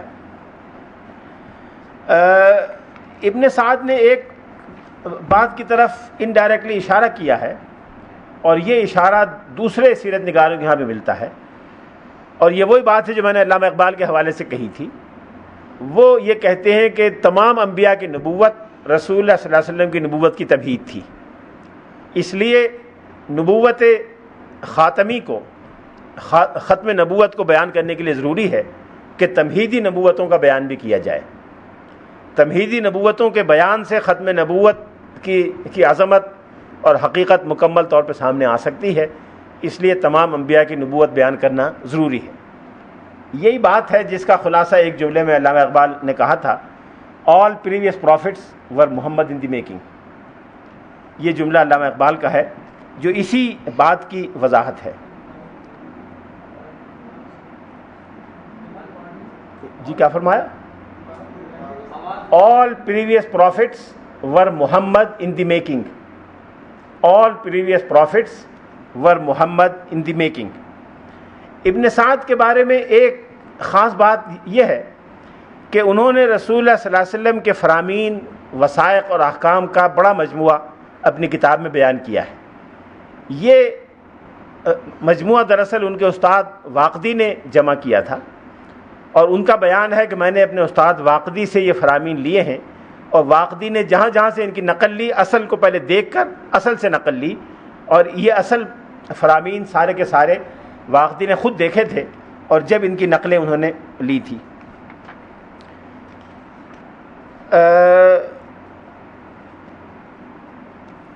واقدی کے اساتذہ میں، ابن سعد کے اساتذہ میں واقدی کے علاوہ مشہور محدث اور فقیہ سفیان ابن عیینہ بھی شامل ہیں.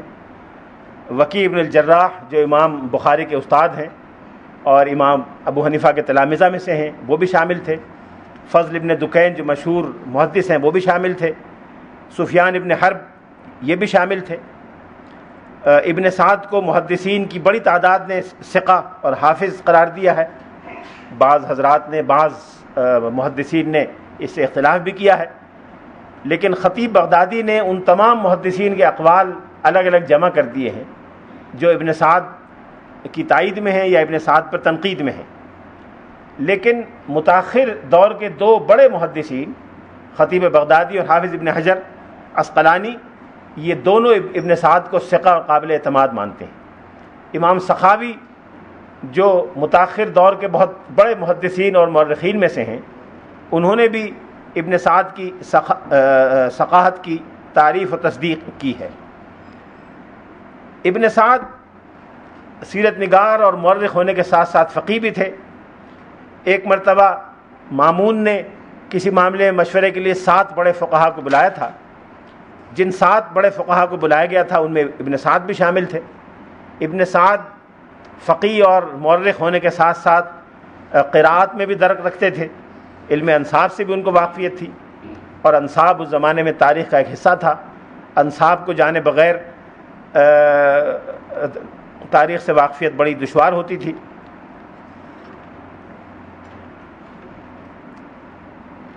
طبقات ابن سعد کی پہلی 2 جلدیں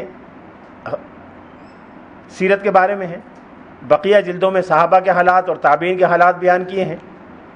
صحابہ کے حالات بیان کرنے میں انہوں نے حضرت عمر فاروق کی ترتیب کو اختیار کیا ہے۔ حضرت عمر فاروق نے جب دیوان مرتب کیا تو صحابہ کرام اور سپاہیوں کی لسٹیں بنائی تھیں، تو پہلے وہ صحابہ کرام شامل کیے جو حضور کے خاندان کے تھے، پھر وہ جو حضور کے خاندان کے قریب رشتہ داری رکھتے تھے، پھر وہ جو ان کے بعد حضور کے قریب تھے۔ حضور کے قرابت کی نسبت سے انہوں نے فہرست بنائی تھی۔ ابن سعد نے بھی یہی ترتیب رکھی ہے۔ سب سے پہلے خاندان بنی ہاشم کو رکھا ہے، پھر بنی ہاشم میں السابقون الاولون کو پہلے رکھا ہے، پھر بدری صحابہ کو رکھا ہے، پھر بقیہ صحابہ کو رکھا ہے۔ ترتیب مکانی کا بھی لحاظ کیا ہے، ترتیب زمانی کے بعد ترتیب مکانی یعنی مختلف شہروں کے حساب سے بیان کیا ہے۔ جب صحابی کا ذکر پہلی مرتبہ آتا ہے تو تفصیل سے بیان کر دیتے ہیں، جب کہیں اور کسی شہر کے حوالے سے آتا ہے تو اشارہ کر دیتے ہیں کہ میں پہلے فلاں جگہ بیان کر چکا ہوں۔ طبقات ابن سعد ہر دور میں مستند ترین ماخذ سمجھی گئی۔ بعد میں جن لوگوں نے صحابہ کرام کے تذکرے پر کتابیں لکھیں یا اسلامی تاریخ پر کتابیں لکھیں، انہوں نے سب نے ابن سعد سے استفادہ کیا۔ کل میں نے صحابہ کرام کے بارے میں 3 بڑی کتابوں کا ذکر کیا تھا، ان میں سے 2 کتابیں ابن سعد سے استفادہ کر کے لکھی گئی ہیں، بقیہ ماخذ کے علاوہ ابن سعد سے بھی استفادہ کیا ہے۔ ان میں سے ایک ابن اسیر ہیں جن کی کتاب اسد الغابہ، اور حافظ ابن حجر جن کی کتاب الاصابہ۔ ان کے علاوہ بھی بقیہ محدثین اور مورخین ابن کثیر، ذہبی اور ابن عساکر جن کی تاریخ دمشق کا کل ذکر آیا تھا، ان سب حضرات نے ابن سعد سے استفادہ کیا ہے۔ ابن سعد کے بعد جو سب سے نمایاں نام ہے سیرت نگاروں میں، وہ ابن ہشام کا ہے۔ ابو محمد عبد الملک ابن ہشام یمن کے رہنے والے تھے اور ایک واسطے سے ابن اسحاق کے شاگرد ہیں۔ عجیب بات ہے کہ بنیادی کام ابن اسحاق نے کیا۔ ابن اسحاق کا کام سیمینل کام ہے سیرت کے باب میں، اور اتنا بڑا کام ہے کہ ابن سعد کی وہ حیثیت ہے جو ارسطو طالیس کی منطق میں، لیکن ابن سعد کی کتاب کو وہ مقبولیت اصل کتاب کو حاصل نہیں ہوئی جو ابن ہشام کی کتاب کو حاصل ہوئی۔ ابن ہشام نے اس کتاب کا نسخہ اپنے استاد زیاد ابن عبداللہ البکائی کے ذریعے حاصل کیا، اس کتاب پر کام کیا، اس پر محنت کی اور اس کا ایک نیا نسخہ تیار کیا۔ وہ نسخہ اتنا مقبول ہوا کہ پھر لوگوں نے ابن اسحاق کی اصل کتاب کو چھوڑ دیا اور ابن ہشام کی کتاب نے اصل جگہ لے لی۔ یہ ابن ہشام جنہوں نے اتنا غیر معمولی کام کیا تھا کہ آج سیرت پر مستند ترین، قدیم ترین اور جامع ترین کتاب انہی کی ہے، یہ اپنے زمانے کے ایک بہت بڑے محدث بھی تھے، فقیہ بھی تھے، مورخ بھی تھے اور ادیب اور شاعر بھی تھے۔ ادب اور شعر میں بڑا اونچا مقام رکھتے تھے۔ اپنے زمانے کے جید ترین اہل علم سے انہوں نے کسب فیض کیا۔ ابو عبیدہ معمر ابن المثنیٰ جن کا نام میں نے پہلے بھی لیا تھا، یہ ادبیات اور علوم قرآنیات کے یعنی قرآنی لغویات کے بڑے ماہر تھے۔ انہوں نے قرآن کے مجاز پر، قرآن کے غرائب پر، قرآن کے مشکل الفاظ پر کئی کتابیں لکھی تھیں۔ ابو عبیدہ کا درجہ اتنا ہے کہ امام بخاری نے ان کی کتاب کا بیشتر مواد اپنی کتاب میں صحیح بخاری میں شامل کر لیا ہے۔ امام بخاری جہاں کسی مشکل حدیث کے مشکل لفظ کے معنی بیان کرتے ہیں، یا کسی آیت کی تشریح کرتے ہیں، یا کوئی اور ایسی بات بتاتے ہیں جس کا تعلق لغت اور ادب سے ہو، تو ابو عبیدہ کی کتاب کا حوالہ دیتے ہیں۔ اسی طرح سے ایک اور سیرت نگار جن کا پہلے بھی نام آ چکا ہے، محمد ابن ابی بکر ابن محمد ابن عمر ابن حزم، جو حضور کے بھیجے ہوئے گورنر یمن کے پوتے تھے، ان سے بھی ابن ہشام نے کسب فیض کیا۔ ابن ہشام کے اپنے والد اور دادا بھی صاحب علم تھے، تاریخ کا ذوق رکھتے تھے، یقیناً تاریخ کا ذوق ان کو باپ اور دادا سے ملا ہوگا۔ انہوں نے سیرت ابن اسحاق کا تفصیل سے جائزہ لیا اور اس کا تنقیدی مطالعہ کیا۔ سیرت ابن اسحاق کے بارے میں نے عرض کیا تھا کہ اس میں بڑے بڑے حصے تین تھے۔ ایک کا عنوان تھا کتاب المبتدا، جو حضرت آدم سے لے کر حضور صلی اللہ علیہ وسلم کی ولادت تک کے حالات پر محیط تھی۔ دوسرا حصہ تھا المبعث، جس میں حضور کی پیدائش سے لے کر اور ہجرت تک کے واقعات تھے۔ اور تیسرا تھا المغازی، جس میں مدینہ منورہ کے دوران قیام ہجرت سے لے کر اور وفات تک کے واقعات تھے۔ اس میں ابن اسحاق نے وہ تمام معلومات جو ان کو مختلف ذرائع سے ملی تھیں وہ جمع کر دی تھی۔ یقیناً یہ کتاب بہت ضخیم ہوگی، ہم نہیں کہہ سکتے کتنی ضخیم تھی، اب اس کا ایک جزوی طور پر اس کا ایک حصہ ملا ہے، وہ شائع ہوا ہے، لیکن وہ اس کا ایک حصہ ہے۔ اصل کتاب ہم تک نہیں پہنچی اور ضائع ہو گئی، لیکن کئی سو سال تک متداول رہی، بہت سے اہل علم کو حاصل تھی، انہوں نے اس کے حوالے دیے ہیں۔ غالباً ایسا معلوم ہوتا ہے کہ سقوط بغداد کے موقع پر جب بہت سے کتب خانے جلائے گئے یا کتب خانوں کو ضائع کر کے دریاؤں میں پھینکا گیا، اس میں جہاں اور لاکھوں کتابیں ضائع ہوئیں، ابن اسحاق کی کتاب بھی شاید اسی زمانے میں ضائع ہو گئی۔ ابن ہشام نے اس کتاب کا جائزہ لیا اور اس کا ایک نیا نسخہ تیار کیا۔ پہلا کام تو انہوں نے یہ کیا کہ المبتدا کے نام سے جو پہلی جلد تھی وہ نکال دی۔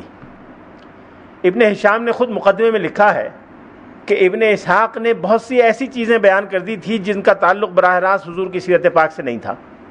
اب سابقہ انبیاء میں حضرت موسیٰ علیہ السلام کے بعد کون کون سے نبی آئے بنی اسرائیل میں، ان کی زندگی کیسی تھی، کیا تھا، یہ انہوں نے یہودی عیسائی مآخذ سے لے کے بیان کیا تھا۔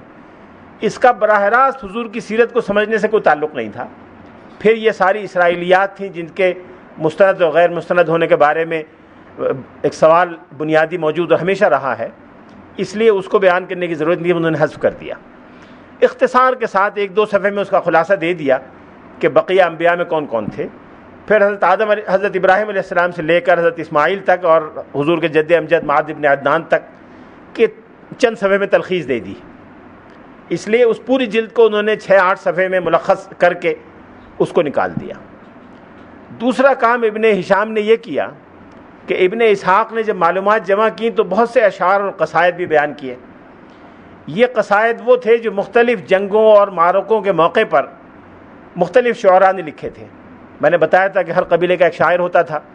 شعراء اپنے قبیلے کے کارناموں کو قصائد میں بیان کیا کرتے تھے، دوسرے قبیلوں کی کمزوریاں اور معائب اور مصالب کو بیان کیا کرتے تھے، اور یہ سارا ذخیرہ براہ راست سیرت سے متعلق تو نہیں تھا، لیکن سیرت کے دوران وجود میں آیا تھا، اس لیے ابن اسحاق نے ان سب کو بھی شامل کیا تھا۔ ابن اسحاق خود ادیب یا شاعر نہیں تھے، اس لیے ان کو یہ اندازہ نہیں ہوا کہ کون سے اشعار حقیقی ہیں، کون سے محض منسوب ہیں۔ بہت سے اشعار بعد میں منسوب ہو گئے۔ بعض اوقات ہوتا ہے کہ جیسے ایک قصیدہ ہے یا غزل ہے، اس میں بہت سے لوگوں نے اپنے اپنے شعر لگائے، ہر ایک نے اس میں تک بندی کی، اصل شاعر نے شاید 5 شعروں کی غزل کہی ہوگی، ہوتے ہوتے وہ 20 شعر ہو گئے، 25 شعر ہو گئے۔ اب اساتذہ ماہرین فن کو اندازہ ہو جاتا ہے، یہ اندازہ ابن اسحاق کو نہیں ہوا، انہوں نے جو سنا وہ اپنی کتاب میں لکھ دیا۔ ابن ہشام خود بڑے ادیب اور نحوی تھے اور علم و ادب کے استاد تھے، بڑے بڑے اساتذہ سے، ابو عبیدہ جیسے اساتذہ سے کسب فیض کیا تھا، خلف الاحمر جیسے ماہر شعریات کے ساتھ وقت گزارا تھا۔ انہوں نے ان شعروں کو جو ان کے خیال میں مستند نہیں تھے نکال دیا۔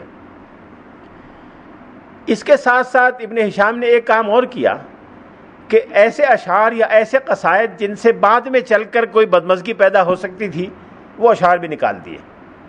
مثال کے طور پر غزوہ بدر میں قریش کی طرف سے اکرمہ ابن ابی جہل بھی لڑنے کے لیے آئے تھے۔ اکرمہ ابن ابی جہل بعد میں مسلمان ہوئے اور صحابہ کرام میں بڑا نمایاں مقام ان کو ملا، بہت سے فتوحات میں شریک رہے، بہت سے علاقے انہوں نے فتح کیے بعد کے ادوار میں۔ حضور علیہ الصلوۃ والسلام کو جب اطلاع ملی کہ اکرمہ اسلام قبول کرنے آ رہے ہیں تو رسول اللہ صلی اللہ علیہ وسلم نے صحابہ کو جمع کیا اور کہا کہ اکرمہ ابن ابی جہل اسلام قبول کرنے آ رہے ہیں، ان کی موجودگی میں کوئی شخص ان کے باپ کو برا نہ کہے۔ یہ اس دشمن اسلام کے بارے میں حضور فرما رہے ہیں جس کے بارے میں آپ نے فرمایا تھا کہ یہ اس امت کا فرعون تھا۔ کوئی شخص اکرمہ کے سامنے ان کے باپ کی برائی نہ کرے۔ اب ابن ہشام نے کہا کہ اگر اس زمانے کے قصائد جس میں اکرمہ نے اسلام کے خلاف اپنے جذبات کا اظہار کیا ہے آج میں بیان کروں گا، بدمزگی پیدا ہوگی۔ صحابہ کرام کی اولادوں میں جو بدریین کی اولاد ہے وہ اکرمہ کی اولاد پر تنقید کرے گی، وہ جواب دے گی تو ایک بدمزگی پیدا ہوگی، اس لیے میں نے وہ اشعار حذف کر دیے۔ اب یہ اچھی بات ہے، ممکن ہے کسی کو اس سے اختلاف ہو، لیکن ابن ہشام کا جذبہ میرے خیال میں اچھا تھا۔ ایک دو جگہ ایسا ہوا کہ ابن ہشام نے کہا کہ بعض اشعار ثقافت سے گرے ہوئے تھے، غیر معیاری تھے، میں نے حذف کر دیے۔ غیر معیاری اشعار سے مراد یعنی کسی پر ایسا کوئی حملہ یا اخلاقی طور پر کسی پر ایسی کوئی زک لگانا جو بیان کرنا مناسب نہ ہو، شاعرانہ زور میں بعض صحابہ نے بیان کر دیے، وہ اشعار ابن ہشام نے حذف کر دیے۔ اسی طرح سے ابن اسحاق نے جزوی طور پر جگہ جگہ بعض ایسی معلومات بیان کر دی تھیں جن کے بارے میں ابن ہشام کا خیال تھا کہ براہ راست سیرت سے متعلق نہیں ہے۔ اس لیے جب پڑھنے والا پڑھتا ہے تو سیرت کے تسلسل میں فرق آتا ہے، واقعات ایک نظر میں سامنے نہیں آتے، درمیان میں ایک اور بحث شروع ہو جاتی ہے، پھر اور شروع ہو جاتی ہے، تو وہ واقعات بھی میں نے نکال دیے۔ پھر ابن ہشام نے اس کے ساتھ ساتھ بعض جگہ حواشی کا اور اپنے فٹ نوٹس کا اضافہ کیا۔ فٹ نوٹس وہ کتاب کے نیچے نہیں ہیں، متن میں ہی ہیں، لیکن اندازہ ہو جاتا ہے، اس میں لکھا ہے قال ابن ہشام، پتہ چل جاتا ہے کہ یہاں ابن ہشام کا اضافہ ہے۔ جہاں کوئی مشکل لفظ آیا ہے اس کی ابن ہشام نے تشریح کر دی ہے، کوئی شعر یا قصیدہ ہے اس کا شعری طور پہ مقام و مرتبہ کیا ہے اس پہ کمنٹ کر دیا ہے، کہیں کوئی اشعار غلط کسی کی طرف منسوب ہو گئے تو ابن ہشام نے ذکر کر دیا ہے کہ یہ اشعار فلاں کے نہیں بلکہ فلاں کے ہیں، کوئی بات عام طور پہ مشہور ہے لیکن صحیح نہیں ہے تو ابن ہشام نے ذکر کر دیا کہ صحیح بات یہ ہے اگرچہ مشہور اس کے علاوہ ہے۔ یہ سارا کام ابن ہشام نے کیا اور ایک کتاب ایسی مرتب کر دی جو ہم کہہ سکتے ہیں کہ ہینڈی بھی ہے، مستند بھی ہے، اور معلومات کے اعتبار سے جو ضروری معلومات سیرت کے بارے میں درکار ہیں وہ ساری کی ساری ایک جگہ دستیاب ہو جاتی ہے۔ ابن ہشام کا یہ کام اتنا مفید اور اچھا تھا کہ عام لوگوں نے اس کو پسند کیا۔ جتنی مقبولیت اصل کتاب کو حاصل ہونی چاہیے تھی اس سے کہیں بڑھ کر مقبولیت اس کے اس ملخص اور مہذب ایڈیشن کو حاصل ہوئی۔ یہ اردو والا مہذب نہیں، عربی والا مہذب، یعنی مہذب جس کو کہتے ہیں کہ ایڈیٹڈ ورژن یا ریفائنڈ ورژن۔ اس کی بہت سی شرحیں لکھی گئیں، تلخیصیں تیار ہوئیں، کئی لوگوں نے اس کے خلاصے لکھے۔ ایک خلاصہ ابھی کو 50-60 سال پہلے مصر کے ایک مشہور عالم تھے عبدالسلام ہارون، انہوں نے تیار کیا تھا جو بہت مقبول ہوا ہے، بارہا چھپا ہے۔ کئی لوگوں نے اس کو نظم کیا، منظومات کی شکل میں اس کے نسخے تیار کیے۔ اس کے درجنوں ایڈیشن نکل چکے ہیں، ان کا کوئی شمار نہیں ہو سکتا کتنے ایڈیشن نکلے ہیں۔ ہر عرب ملک میں 2-4 ایڈیشن سیرت ابن ہشام کے نکلے ہوں گے۔ اردو اور انگریزی، لیٹن، جرمن زبان میں اس کے ترجمے موجود ہیں،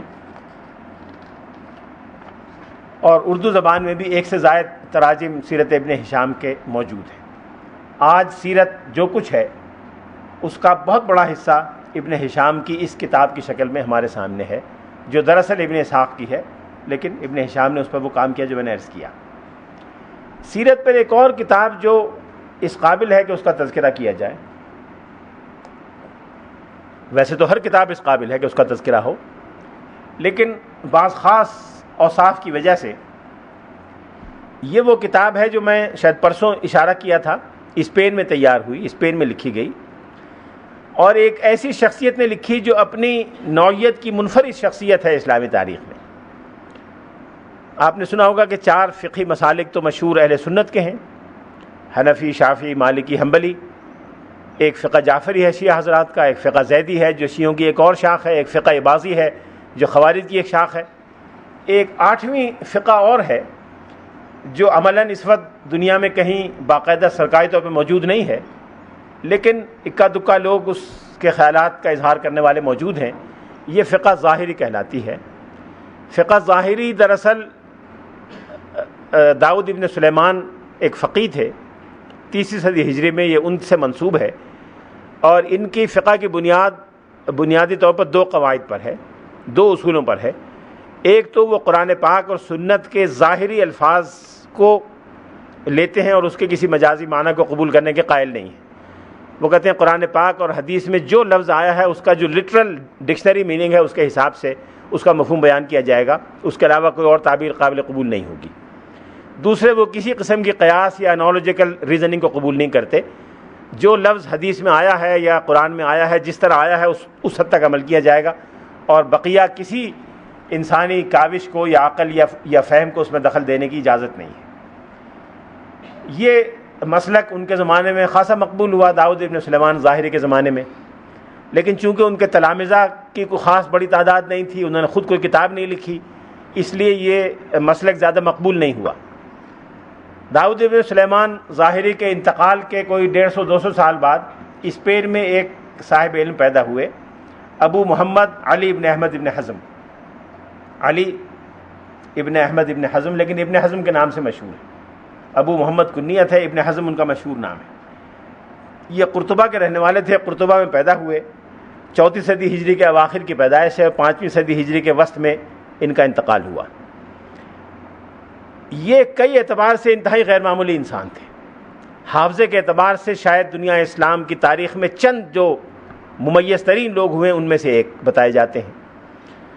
اپنے زمانے میں ان کے والد بھی وزیر تھے قرطبہ کی کسی حکومت میں، یہ بھی وزیر رہے، ان کا خاندان مختلف سرکاری عہدوں پر رہا، لیکن ایک مرحلہ آیا کہ تمام سیاسی انتظامی ذمہ داریاں چھوڑ کر یہ علم کے لیے وقف ہو گئے، اور انہوں نے کئی کتابیں لکھی، اور جو کتاب لکھی وہ اپنے فن پر بہت اچھے اونچے درجے کی کتاب ہے۔ ان میں جو چیز بڑی نمایاں ہے وہ ان کے قلم کی تیزی اور زبان کی شدت۔ اگر کوئی شخص ان کی رائے سے اختلاف کرے یا کرنے کی جرت کرے پھر ان کا قلم اس کو معاف نہیں کرتا تھا۔ اس قدر شدت کے ساتھ انہوں نے اپنے مخالفین پہ تنقید کی ہے کہ لوگوں نے کہا ہے کہ حجاج کی تلوار اور ابن حزم کا قلم، ان دونوں سے اللہ تعالیٰ ہی محفوظ رکھ سکتا ہے، ورنہ اس سے محفوظ رہنے کی کوئی اور سبیل نہیں ہے۔ ممکن ہے اس میں مبالغہ ہو، لیکن لوگوں نے یہ کہا۔ ان کی ایک کتاب جو کافی ضخیم ہے، المحلہ، 12-15 جلدوں میں ہے، فقہ ظاہری پر بنیادی کتاب میں شمار ہوتی ہے۔ ایک انہوں نے اصول فقہ پہ کتاب لکھی تھی، الاحکام فی اصول الاحکام، جو 7 جلدوں میں ہے، اور اس میں انہوں نے بڑے دلائل سے یہ ثابت کرنے کی کوشش کی کہ نہ قرآن پاک اور سنت کی لٹرل تعبیر کے علاوہ کوئی تعبیر قابل قبول ہو سکتی ہے، اور نہ قیاس کی بنیاد پر کوئی حکم قابل قبول ہو سکتا ہے۔ اور اس کے اب قیاس کو نہ ماننے اور لٹرل تعبیر کے جو نتائج ہیں وہ ان کے سامنے ہیں۔ بہت سے احکام ان کے ایسے ہیں کہ آج بہت اجنبی اور اوپرے معلوم ہوتے ہیں، لیکن اس گفتگو میں جائیں گے تو بات بڑی لمبی ہو جائے گی۔ انہوں نے سیرت سے ریلیونٹ 2 کام کیے۔ ایک کام تو انصاب پر ایک کتاب لکھی جو مطبوعہ موجود ہے، اور انصاب میں رسول اللہ صلی اللہ علیہ وسلم کا نسب مبارک، آپ کے صحابہ کرام کا، آپ کے اجداد کا، آباء و اجداد کا، یہ سارا امہات کا، یہ سارا مواد انہوں نے بہت چھان پٹک کے، چونکہ خود بہت سخت گیر تھے، معاملات کی چھان پھٹک میں بہت تیز تھے، اس لیے انہوں نے انصاب کا بڑی گہرائی اور باریک بینی سے جائزہ لیا، اور وہ سارا مواد الگ کر دیا جس کے بارے میں ان کا خیال تھا کہ یہ قابل اعتبار نہیں ہے۔ جس کو انہوں نے قابل اعتبار قرار دیا اس کو ایک کتاب کی شکل میں مرتب کیا، وہ کتاب مطبوعہ موجود ہے۔ علم حدیث میں یہ علامہ ابن عبد البر کے شاگرد تھے۔ ابن عبد البر کا کل تذکرہ ہو چکا ہے تفصیلی، اپنے زمانے کے سب سے بڑے محدث تھے اور اعلم اہل المغرب کہلاتے تھے۔ ان سے علم حدیث حاصل کیا، تو حدیث کے امام بھی تھے، فقہ کے امام بھی تھے، ادیب بھی تھے، سیرت نگار بھی تھے، شاعر بھی تھے، اور ادب میں ان کی بعض بڑی اچھی کتابیں ہیں جو بڑی مقبول ہیں۔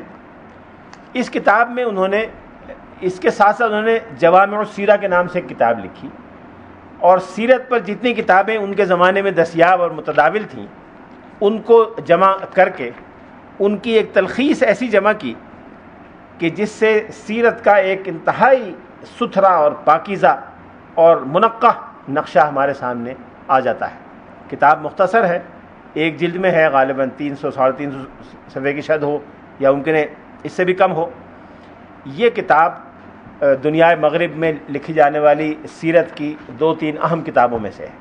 2 کا کل میں نے ذکر کیا تھا، ایک ان میں سے یہ ہے۔ اس کا اردو ترجمہ بھی ہوا ہے، اور خاص طور پر ہمارے شمالی افریقہ میں یہ کتاب بہت مقبول رہی ہے اور کئی بار چھپ چکی ہے، مصر میں بھی چھپی ہے اور جگہ بھی چھپی ہے۔ سیرت پر ایک اور کتاب جو بڑی قابل ذکر ہے وہ ابن ہشام کی سیرت کی شرح ہے۔ میں نے عرض کیا کہ ابن ہشام نے جو کتاب مرتب کی تھی اس کی بہت سی شرحیں لکھی گئیں، کوئی 1 درجن کے قریب شرحوں کا تذکرہ ملتا ہے، تلخیصیں ہوئیں، تہذیبیں ہوئیں، نظمیں اس کی لکھی گئیں۔ ان شرحوں میں جو سیرت بہت مقبول اور بہت زیادہ عالمانہ ہے وہ الروض الانف کے نام سے 5 جلدوں میں مطبوعہ موجود ہے، کئی بار چھپی ہے، کئی بار اس پر لوگوں نے کام کیا ہے، ایڈٹ بھی ہوئی ہے۔ تازہ ترین جو ایڈیٹڈ ورژن ہے وہ 5 جلدوں میں ہے اور ہر جگہ دستیاب ہے۔ یہ ایک بزرگ تھے علامہ سہیلی، ابو القاسم عبد الرحمن السہیلی، یہ ان کی لکھی ہوئی تھی۔ انہوں نے اس پر جو کام کیا، سب سے پہلے تو خاص طور پہ جو قصائد تھے اس کے مشکل الفاظ کی شرح لکھی، جہاں جہاں مشکل الفاظ آئے ان کو بیان کیا، جہاں وہ کسی خاص نقطے کی طرف توجہ دلانا چاہتے ہیں اس نقطے کی طرف توجہ دلائی گئی، جہاں انہوں نے محسوس کیا کہ ابن ہشام کی معلومات کو مزید سبسٹینشیٹ کرنے کی ضرورت ہے، مزید دلائل کے اضافے کی ضرورت ہے، اس کا اضافہ کر دیا، جہاں کوئی بات ابن ہشام کے یہاں نامکمل نظر آئی اس کی تکمیل کر دی۔ اور خاص طور پر ایک چیز جو انہوں نے اضافہ کی ہے وہ یہ کہ کسی واقعے سے کوئی نقطہ نکلتا ہے یا کوئی درس اس سے سامنے آتا ہے یا کوئی سبق ملتا ہے اس کی طرف اشارہ کر دیا ہے۔ یہ وہ چیز ہے جس کو ہم آج کل کی اصطلاح میں فقہ السیرہ کہہ سکتے ہیں۔ فقہ السیرہ پر دور جدید میں سیرت کے عنوان سے میں انشاءاللہ بات کروں گا۔ فقہ السیرہ پر سب سے پہلے جو وقی اور عالمانہ اشارے ملتے ہیں وہ سہیلی کے یہاں الروض الانف میں ملتے ہیں۔ پھر خود الروض الانف کے مصنف ایک بڑے ادیب اور نحوی تھے، عربی قواعد ان کا خاص میدان تھا، اس لیے انہوں نے نحوی قواعد ضوابط پر بھی بات کی ہے۔ جس قصیدے کے کسی شعر سے کوئی نحوی بات نکلتی ہے، اصول نکلتا ہے، اس کا اشارہ کیا ہے۔ یہ علامہ سہیلی بھی اسپین کے رہنے والے تھے۔ اسپین میں ایک سرحدی شہر ہے جو میڈیٹرینین کے ساحل پر ہے، ملاقہ، وہاں کے رہنے والے تھے۔ تقویٰ، صلاح اور زہد و استغنا میں بڑی شہرت رکھتے تھے، لیکن عجیب بات ہے کہ اپنے بچپن میں، لڑکپن میں 17-18 سال کی عمر میں نابینا ہو گئے تھے، اور بعد میں جتنی کتابیں لکھی وہ انہوں نے ڈکٹیٹ کرائی، یقیناً یہ کتاب بھی انہوں نے املا کرائی ہوگی۔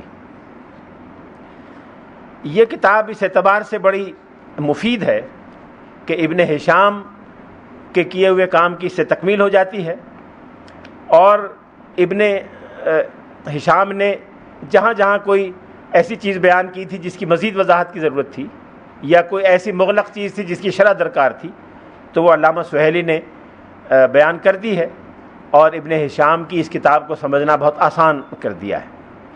علامہ سہیلی محدث بھی تھے، فقیہ بھی تھے، لغوی، نحوی، ادیب، ماہر انصاب اور مفسر اور مورخ بھی تھے۔ بہت سے لوگوں نے اس کی بھی شرحیں لکھی، اس کے حواشی لکھے، بعض لوگوں نے اس کی تلخیص کی، اور بعد میں آنے والے تقریباً ہر سیرت نگار نے اس سے استفادہ کیا۔ علامہ ابن قیم کی تحریروں میں اور تصنیفات میں جا بجا اس کے حوالے اور تذکرے ملتے ہیں۔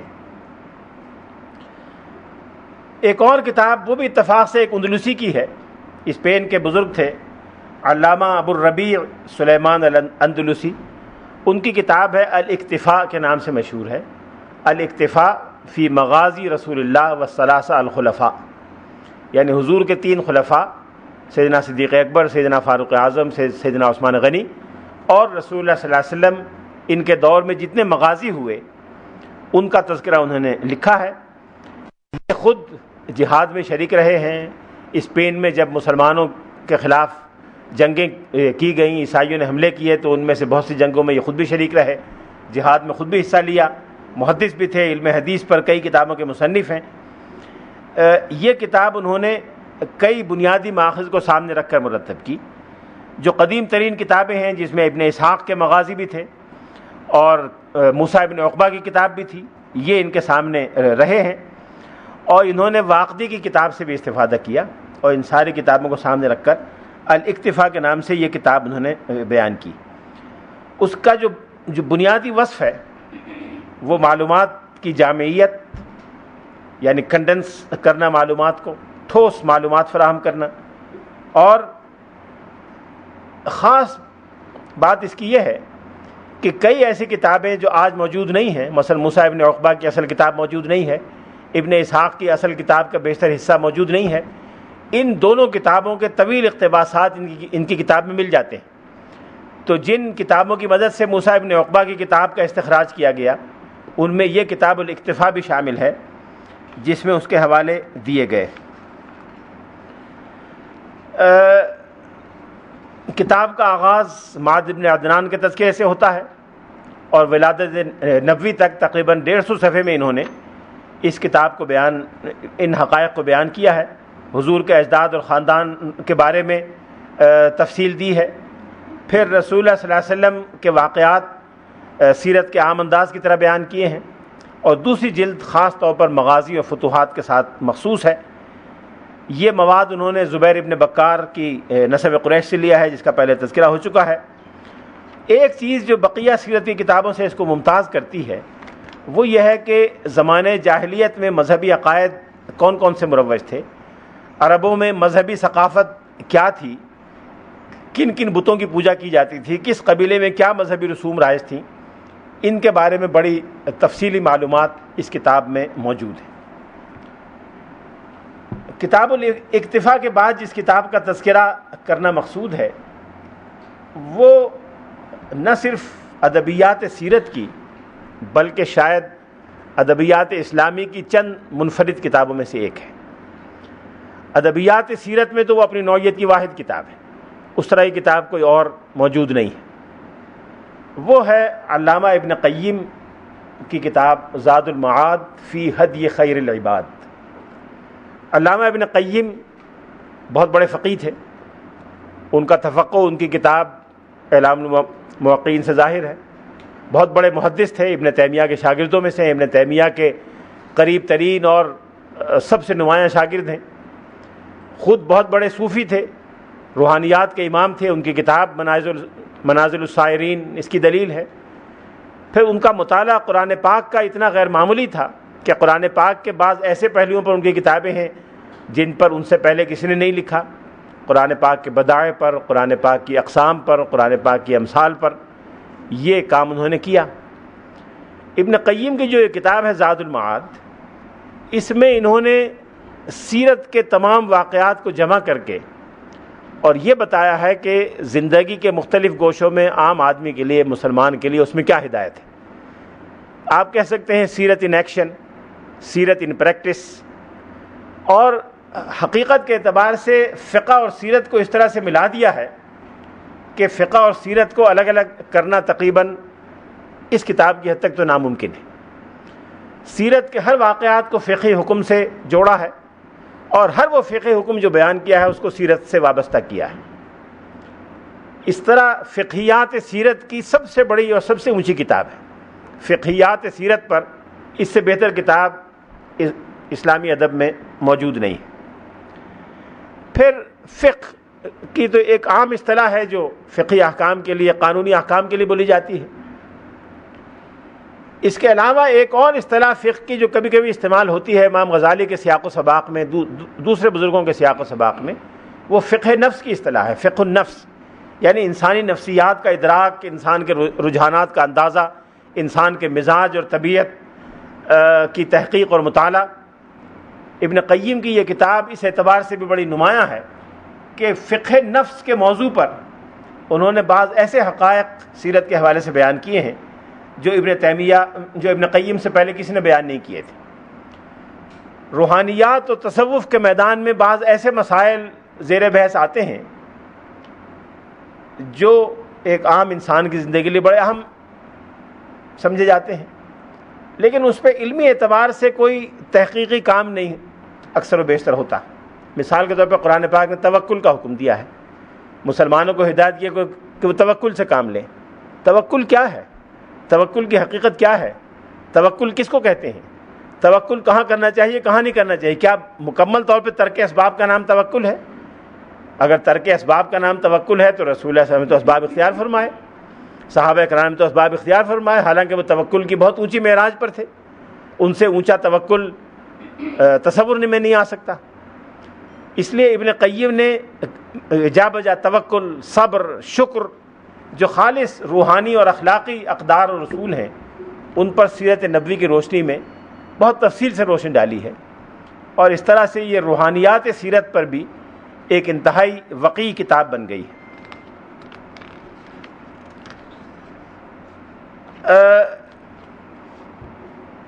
یہ کتاب سیرت کے تمام ابواب پر محیط ہے، اور اسی طرح سے انسانی زندگی کے تمام ابواب سے بحث کرتی ہے، چونکہ اس کا بنیادی ہدف یہ ہے کہ عام انسان کو سیرت کے واقعات سے رہنمائی ملے۔ اس لیے اس میں نماز اور عبادات سے لے کر اور خاندانی اور شخصی زندگی اور بقیہ سرگرمیاں، تجارت، کاروبار، بین الاقوامی تعلقات، لین دین، جنگ، ہر چیز سے متعلق گفتگو ہے سیرت کے حوالے سے اور حضور علیہ الصلوۃ والسلام کے اسوہ حسنہ کے حوالے سے۔ اس لیے اس میں فقہ کے محدود مفہوم کے ساتھ ساتھ معاشرت، آداب، ثقافت، تہذیب، اجتماعیات کے بارے میں بھی جا بجا ہدایات ہیں۔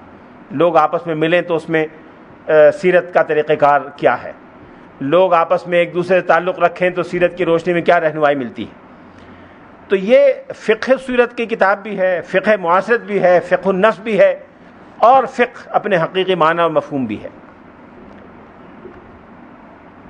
اس کتاب کو پڑھتے ہوئے ایسا لگتا ہے کہ یہ ایک سے عطشہ ہے جو ابن قیم نے تیار کیا ہے۔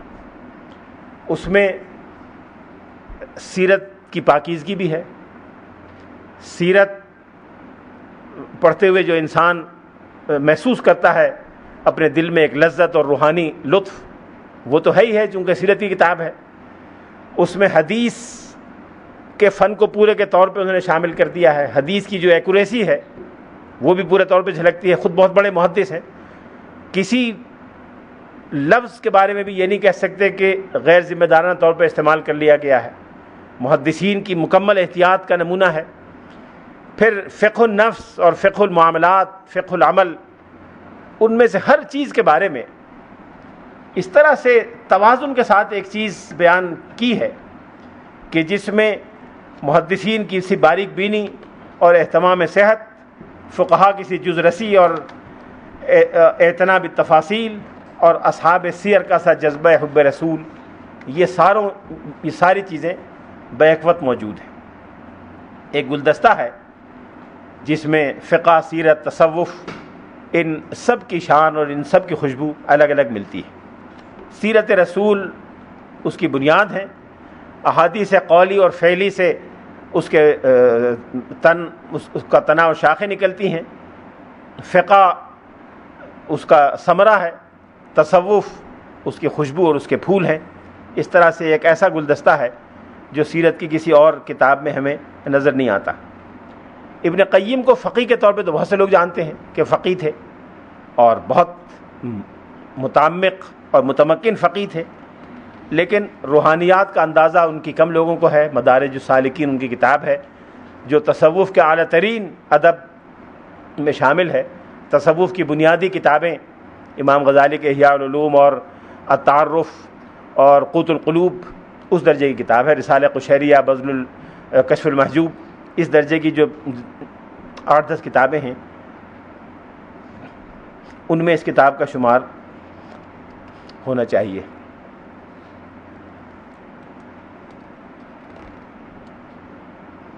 کتاب سے مصنف کی غیر معمولی بصیرت اور دین فہمی کا اندازہ ہوتا ہے۔ دین کی مزاج شناسی اور حدیث و فقہ اور تصوف و روحانیات میں درک کتاب کے صفحے صفحے سے نمایاں ہے۔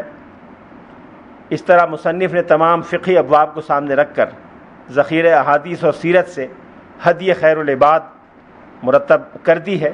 کتاب بار بار چھپی ہے، اس کا اردو ترجمہ بھی ہے۔ انداز یہ ہے کہ پہلے سیرت کا واقعہ بیان کرتے ہیں، پھر اس واقعے سے متعلق جو احادیث ہیں وہ بیان کرتے ہیں، پھر ان احادیث سے جو اہم مسائل نکلتے ہیں فقہی وہ بیان کرتے ہیں۔ اس کے بعد کہتے ہیں اخیر میں کہ فصل فی فقہ ھذا الباب، اس باب کی اصل فہم اور درک کے بیان میں پھر اس میں کوئی حکمتیں نکلتی ہیں وہ کیا ہیں، جو درس اور بصائر اور عبرتیں ہیں وہ کیا ہیں، مسئلے کی باریک اور دقیق اگر پہلو ہیں وہ جو سامنے آتے ہیں وہ کیا ہیں۔ اس طرح سے ایک ایک کر کے ابن قیم نے ان تمام مسائل پر روشنی ڈالی ہے۔ فقہیات سیرت جس پر ایک الگ دن گفتگو ہوگی، اس کے بہت سے اہم اور معرکۃ العرب مسائل پر ابن قیم نے فاضلانہ کلام کیا ہے، جن کی تفصیل انشاءاللہ بعض کی تفصیل فقہیات سیرت کے بیان میں انشاءاللہ پیش کروں گا۔ ایک چھوٹا سا مسئلہ یعنی مثال دینے کے لیے کہ فقہیات سیرت میں کس طرح کے سوالات اٹھتے ہیں۔ فقہ تو قانون ہے، سیرت واقعات ہیں، تو فقہیات سیرت میں ربط کیا ہوگا؟ بعض معاملات واقعات ایسے ہیں کہ وہ فقہی معاملات کو سمجھنے میں اس سے بڑی مدد ملتی ہے۔ ایک روایت ہے کہ جب رسول اللہ صلی اللہ علیہ وسلم مدینہ تشریف لائے، یوم قدیم رسول اللہ صلی اللہ علیہ وسلم المدینہ، تو آپ نے دیکھا کہ یہودی روزہ رکھے ہوئے ہیں۔ تو آپ نے فرمایا، آپ نے پوچھا کہ یہودی کیوں روزہ رکھے ہوئے ہیں؟ تو یہودیوں نے کہا کہ آج کے دن اللہ تعالیٰ نے موسیٰ علیہ السلام کو فرعون کے ظلم اور اس کے سختی سے نجات دلائی تھی، اس کے شکرانے میں ہم روزہ رکھتے ہیں۔ تو آپ نے فرمایا موسیٰ کی یاد میں روزہ رکھنے کے تو ہم زیادہ حقدار ہیں۔ تو آپ نے صحابہ کو حکم دیا کہ روزہ رکھا کرو۔ یہ ایک روایت آئی ہے، اور عاشورہ کا روزہ مسلمان رکھتے چلے آئے ہیں۔ پہلے فرض تھا، بعد میں جب رمضان کے روزے آئے تو فرضیت ختم ہو گئی، مستحب یا سنت ہو گیا۔ اس حد تک تو حدیث میں آیا ہے، لیکن شروع سے ایک سوال یہ زیر بحث رہا ہے کہ یہ جو یوم عاشورہ کا روزہ ہے اس سے مراد کیا ہے؟ مسلمانوں میں عام رواج جو عام رائے ہے وہ یہ ہے کہ 10 محرم کو عاشورہ ہے اور 10 محرم کا روزہ رکھنا چاہیے۔ دوسری طرف یہ بھی حقیقت ہے کہ یہ محرم صفر عربی مہینے یا عربی کیلنڈر یہودیوں کے یہاں رائج نہیں تھا، یہودیوں کے یہاں اپنا کیلنڈر تھا، اور یہودی روایات سے پتہ چلتا ہے کہ تشری جو ان کے کیلنڈر کا پہلا مہینہ ہے، اس کی 10 تاریخ کو حضرت موسیٰ علیہ السلام کو نجات ہوئی تھی۔ تو اگر یہودی 10 تشری کو روزہ رکھتے تھے، جب رسول اللہ مدینہ تشریف لائے تو وہ 10 تشری نہیں تھا، اس دن ان کے حساب سے کوئی اور تاریخ تھی، اور 10 محرم بھی نہیں تھا، حضور ربیع الاول میں تشریف لائے تھے۔ تو اب یہ بحث بہت عرصے سے رہی ہے کہ عاشورہ کے روزے سے کیا مراد ہے، کیا یہودیوں کا 10 تشری مراد ہے یا 10 محرم مراد ہے؟ بہت سے لوگوں کی رائے ہے کہ 10 محرم مراد ہے، بہت سے لوگوں کی رائے ہے کہ 10 محرم مراد نہیں ہے، اور دونوں طرف کے دلائل ہیں۔ ابن قیم نے اس بحث کو کیا ہے زاد المعاد میں، اور اس پہ جو ان کی رائے تھی وہ انہوں نے قائم کی۔ اسی طرح سے کچھ اور سوالات ہیں جو اصلاً سیرت کے واقعات ہیں، لیکن ان سے کسی فقہی معاملے کو سمجھنے میں اور طے کرنے میں مدد ملتی ہے، اس لیے ابن قیم نے ان سے بحث کی ہے۔ زاد المعاد کی 30 جلد ساری کی ساری جہاد اور مغازی پر ہے، بڑی ضخیم جلد ہے، اور پوری جلد میں جہاد اور مغازی پر بحث کی ہے۔ یوں تو پوری کتاب اپنی مثال آپ ہے، لیکن یہ حصہ جلد سوم اس میں خاصے کی چیز ہے، ممتاز چیز ہے۔ پہلے انہوں نے جہاد کی وضاحت کی ہے کہ جہاد کیا ہے، حدیث اور قرآن میں جہاد کس مفہوم میں آیا ہے، جہاد بالنفس کیا ہے، جہاد بالشیطان کیا ہے، جہاد بالکفار کیا ہے، جہاد بالمنافقین کیا ہے۔ یہ 4 قسمیں بتائی ہیں، اور ان چاروں قسموں کو آیات اور احادیث سے الگ الگ بتایا ہے، اور ان کی تقسیمیں بتائی ہیں۔ جہاد کیسے ہوتا ہے، کیسے ہونا چاہیے، اس کے احکام کیا ہیں، جگہ جگہ اس پہ بحث کی ہے۔ جو غزوہ بیان کیا ہے اس غزوے سے جو احکام نکلتے ہیں وہ بھی بیان کیے ہیں۔ گویا سیر کا پرانا مفہوم اور مغازی کا پرانا مفہوم انہوں نے برقرار رکھا ہے، واقعات بھی بیان کیے ہیں، قانون بھی بیان کیا ہے۔ مسلموں اور غیر مسلموں کے جو تعلقات ہیں اس میں کیا ہدایات ہیں وہ بھی بیان کی ہیں۔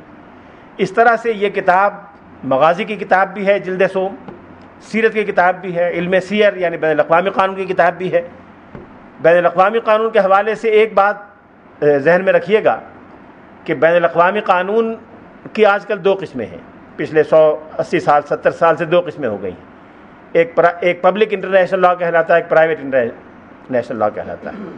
پبلک انٹرنیشنل لا تو وہ ہے جو ملکوں کے درمیان یا قوموں کے درمیان تعلقات سے بحث کرتا ہے۔ پرائیویٹ انٹرنیشنل لا وہ ہے جو کسی ملک کے اندر دو ملکوں کے قوانین کے کانفلکٹ سے بحث کرے، یعنی کانفلکٹ آف لاز، تعارض قوانین۔ تعارض قوانین میں یہ دیکھا جاتا ہے کہ کسی قوم میں جو قانون رائج ہے، فرض کیجئے آپ انگلستان میں کوئی کاروبار کریں اور انگلستان میں کسی کو معاہدہ کریں اور اس معاہدے کے نتیجے میں پاکستان میں اپنا مکان اس کو دے دیں اور وہ یہاں زیر بحث آئے، تو معاہدہ آپ نے وہاں کے قانون کے تحت کیا ہوگا، وہاں کے کانٹریکٹ ایکٹ کے تحت کیا ہوگا، عدالت میں ہماری زیر بحث آئے گا تو ہماری عدالت ان کے قانون کا نوٹس لے گی یا ہمارے قانون کے مطابق فیصلہ کرے گی۔ یہ ایک انٹرنیشنل لا کا مسئلہ ہو جاتا ہے، کانفلکٹ آف لاز کا۔ اس کے بارے میں اہل مغرب کا خیال ہے کہ سب سے پہلے انہوں نے پرائیویٹ انٹرنیشنل لا کا تصور دنیا کو دیا ہے۔ ایسا نہیں ہے۔ اس پر سب سے پہلی جو دستیاب کتاب ہے وہ ابن قیم کی ہے، جو 2 ضخیم جلدوں میں احکام اہل الذمہ، جس میں انہوں نے وہ تمام مسائل اٹھائے ہیں جو آج پرائیویٹ انٹرنیشنل لا میں اٹھائے جاتے ہیں۔ تو خود ابن قیم انٹرنیشنل لا کے ماہر تھے، اس پر ان کی کتاب موجود ہے اور اس کے ایک موضوع پر قدیم ترین اور مستند ترین کتاب ہے۔ اس لیے انہوں نے مغازی سے جس طرح سے احکام نکالے ہیں وہ شاید کوئی اور سیرت نگار نہ نکال سکتا۔ تقریباً 600 صفحات میں انہوں نے مغازی اور جنگوں اور مہمات کی تفصیلات بیان کی ہیں، اور ہم کہہ سکتے ہیں کہ مغازی پر مستند ترین ماخذ میں سے ایک ماخذ یہ ہے، چونکہ خود فقیہ ہیں، محدث ہیں، مفسر ہیں، سیرت نگار ہیں، مورخ ہیں، ساری خصوصیات جمع ہیں۔ ان کے بعد جو کام کیا ہے، پھر پچھلے 600 سال کا کام سارا دستیاب تھا، اس لیے اس کے مستند ہونے میں کوئی کلام نہیں۔ سیرت اور مغازی کی بعض تفصیلات انہوں نے واقدی سے لی ہیں، اس لیے واقدی کو وہ ثقہ سمجھتے ہیں۔ ابن قیم جیسے دیداور فقیہ اور بالغ نظر محدث کی طرف سے واقدی پر یہ اظہار اعتماد واقدی کے بارے میں بہت کچھ بتاتا ہے اور واقدی کے مقام و مرتبے کا کھلا اعتراف ہے۔ لیکن جو عمومی تفصیلات غزووں کے بارے میں ہیں وہ صحیح احادیث سے اور حدیثوں کی کتابوں سے انہیں لی ہیں، چونکہ خود بڑے محدث تھے۔ ان تمام کے ساتھ ساتھ اس کتاب میں روحانیات سیرت پر بھی بڑا قیمتی مواد ہے۔ رسول اللہ صلی اللہ علیہ وسلم اصلاً تو مزکی اور مربی تھے۔ حضور کا فوجوں کا کمان کرنا، حضور کا سربراہی کرنا، سفراء کو بھیجنا، حضور کا گورنروں کا تقرر کرنا، یہ سارے اس مقصد کے حصول کے ذرائع ہیں، ٹولز ہیں۔ یہ حضور کا مقصود نہیں تھا۔ حکومت اسلام کا مقصد نہیں ہے، اسلام کی ضرورت ہے۔ اسلام کی ضرورت کی تکمیل کا ایک سامان ہے، ایک ذریعہ ہے۔ اس لیے جو اصل چیز ہے وہ حضور کی ہوئی تربیت اور اخلاق کی تعمیر اور کردار سازی ہے۔ ابن قیم نے زاد المعاد میں اس پہلو پر بہت تفصیل سے روشنی ڈالی ہے اور باقاعدہ اس پر بحث کی ہے کہ تزکیہ نفس اور اخلاق اور کردار کی تعمیر سیرت کی روشنی میں کیسے کی جا سکتی ہے۔ پھر خالص روحانی مسائل جس پر صوفیاء کرام نے، شیخ احمد سرہندی، شاہ ولی اللہ محدث دہلوی اور اس طرح کے بزرگوں نے جو اس فن کے ائمہ میں سے ہیں، جو کچھ لکھا ہے اس طرح کی چیزیں ابن قیم کے یہاں بھی ہیں۔ مثال کے طور پر حضور کے شق صدر کا میں نے پہلے بھی ذکر کیا تھا، شق صدر کا تذکرہ ملتا ہے کہ حضور کا سینہ شق کیا گیا۔ اب شق صدر سے کیا مراد ہے؟ یقیناً یہ ایک ایسا میدان ہے جس کے بارے میں یعنی محض عقل کی بنیاد پر کچھ کہنا بڑا دشوار ہے۔ یہ شرح صدر کی ایک قسم ہے، تو شرح صدر سے کیا مراد ہے؟ اس پر ابن قیم نے بہت تفصیل سے بحث کی ہے کہ شرح صدر سے کیا مراد ہے اور یہ شق صدر کیسے ہوا، اس کے اسباب کیا تھے اور کیسے اللہ تعالیٰ نے حضور کے سینے کو کھول دیا۔ الم نشرح لک صدرک، سینے کو کھولنے کی کیا شکل تھی، اسے بہت تفصیل سے میں بیان کروں گا تو وقت تنگ ہو جائے گا۔ اسی طرح سے بعض عبادات کے فوائد پر، روحانی پہلوؤں پر روشنی ڈالی ہے۔ ایک جگہ روزے کے روحانی فوائد بڑا نفیس کلام کیا ہے۔ یہ ساری چیزیں روحانیات سیرت کا ایک حصہ ہیں۔ اس میدان میں امام غزالی، شاہ ولی اللہ، مجدد الفسانی، یہ سب ابن قیم کے ہم پلہ ہیں۔ اور ان سب بزرگوں نے سیرت کے روحانی پہلو پر روشنی ڈالی ہے۔ آخری کتاب جس کا تذکرہ اختصار کے ساتھ کرنا چاہتا ہوں، پھر بعد میں ایک دو کتابوں کے صرف نام لوں گا، وہ پھر اسپین کی ہے۔ اتفاق سے میں نے جان بوجھ کے اسپین کی کتابیں منتخب نہیں کی، جو آ گئی اب نوٹ کر رہا ہوں کہ وہ سب اسپین کی ہیں۔ قاضی عیاض ایک بڑے مشہور بزرگ تھے اسپین کے، قاضی تھے وہاں، شریعت کے نفاذ میں انہوں نے حصہ لیا، مجاہد بھی تھے، جنگوں میں بھی حصہ لیا۔ انہوں نے ایک کتاب لکھی ہے جو اپنی نوعیت کی اسی طرح منفرد کتاب ہے جیسے زاد المعاد منفرد ہے۔ اس کتاب کا نام ہے الشفاء فی تعریف حقوق المصطفیٰ۔ اس میں دو باتیں بتائی ہیں، ایک تو یہ کہ امت پر رسول اللہ صلی اللہ علیہ وسلم کے حقوق کیا ہیں، امت کو حضور کے حوالے سے کیا کرنا چاہیے، کیا ذمہ داریاں ہیں۔ دوسرے حضور علیہ الصلوۃ والسلام کے امتیازی خصائص اور اوصاف کیا ہیں۔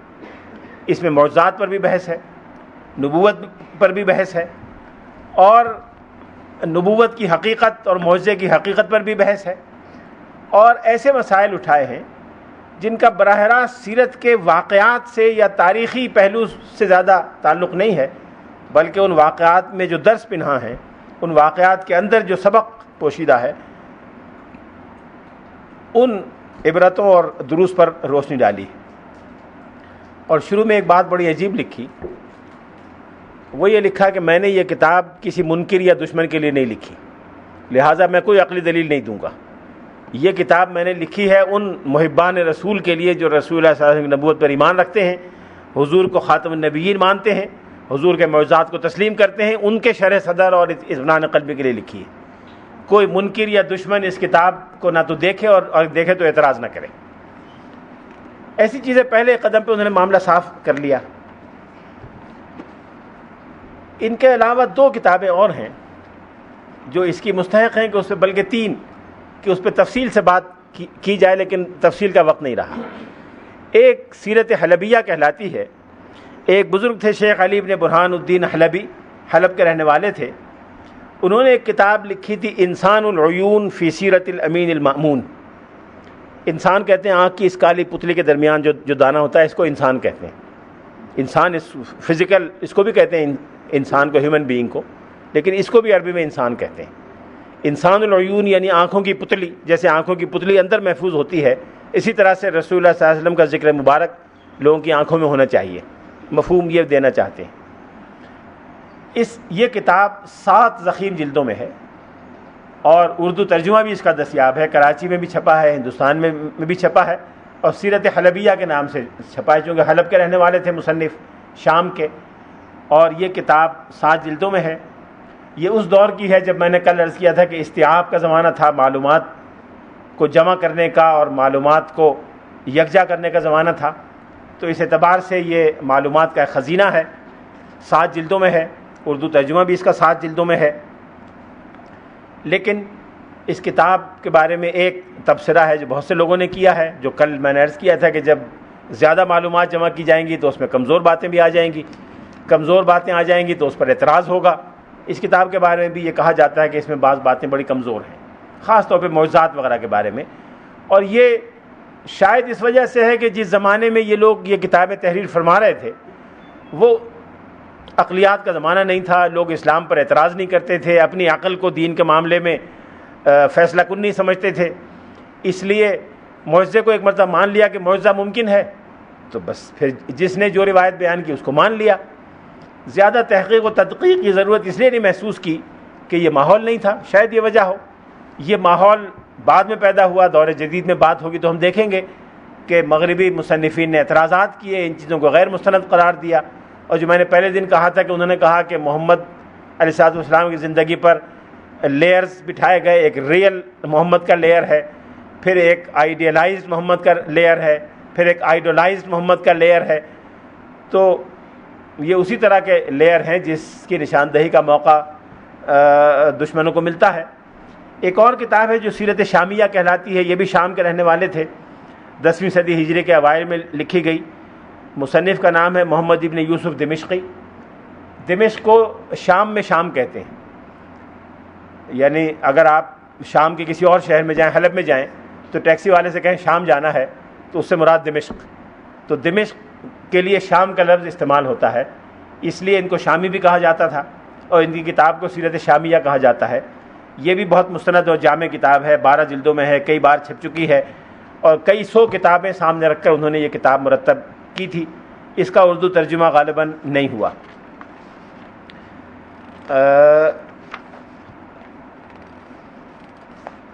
ایک آخری کتاب جس کا میں تذکرہ کر کے ختم کر دیتا ہوں، یہ ایک بڑے مشہور مصنف، مورخ، ادیب اور ماہر معاشیات تھے، مقریزی، تقی الدین مقریزی۔ ان کی بہت سی کتابیں ہیں، ان کی ایک کتاب ہے امتاع الاسماع، امتاع یا امتاع دونوں طرح پڑھا جا سکتا ہے، امتاع الاسماع، یہ 15 جلدوں میں ہے۔ رسول اللہ صلی اللہ علیہ وسلم، آپ کی اولاد، خاندان، ذریت، اس کے بارے میں ہے، 15 جلدوں میں لکھی ہے۔ یہ اب تک کی لکھی جانے والی، اس وقت تک کی لکھی جانے والی تمام کتابوں کا خلاصہ تھا۔ مقریزی وہ آدمی ہیں جنہوں نے وہ اصول دریافت کیا تھا جو انگریز اور مغربی لکھنے والے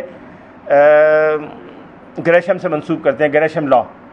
گریشم لا ایک معاشیات کا قانون ہے جس میں یہ بتایا جاتا ہے کہ جو اصلی سکہ ہے وہ نکل جاتا ہے، جعلی سکہ اس کو شکست دے دیتا ہے، جعلی سکہ اصلی سکے کو شکست دے دیتا ہے۔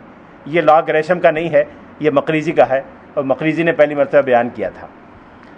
ماہر معاشیات بھی تھے، مورخ بھی تھے، ادیب بھی تھے۔ ان کی کتاب امتاع الاسماع ابھی 15 جلدوں میں چھپی ہے۔ 15ویں جلد انڈیکسز پر مشتمل ہے، فہرستیں ہیں، اور 14 جلدیں اصل کتاب ہیں۔ اور حضور کے بارے میں جتنی کتابیں ان تک پہنچی تھی وہ ساری کی ساری انہوں نے اپنے سامنے رکھیں، استفادہ کیا۔ مقریزی بھی اسپین کے رہنے والے تھے، ان کا تعلق بھی اسپین سے تھا۔ وآخر دعوانا ان الحمدللہ رب العالمین۔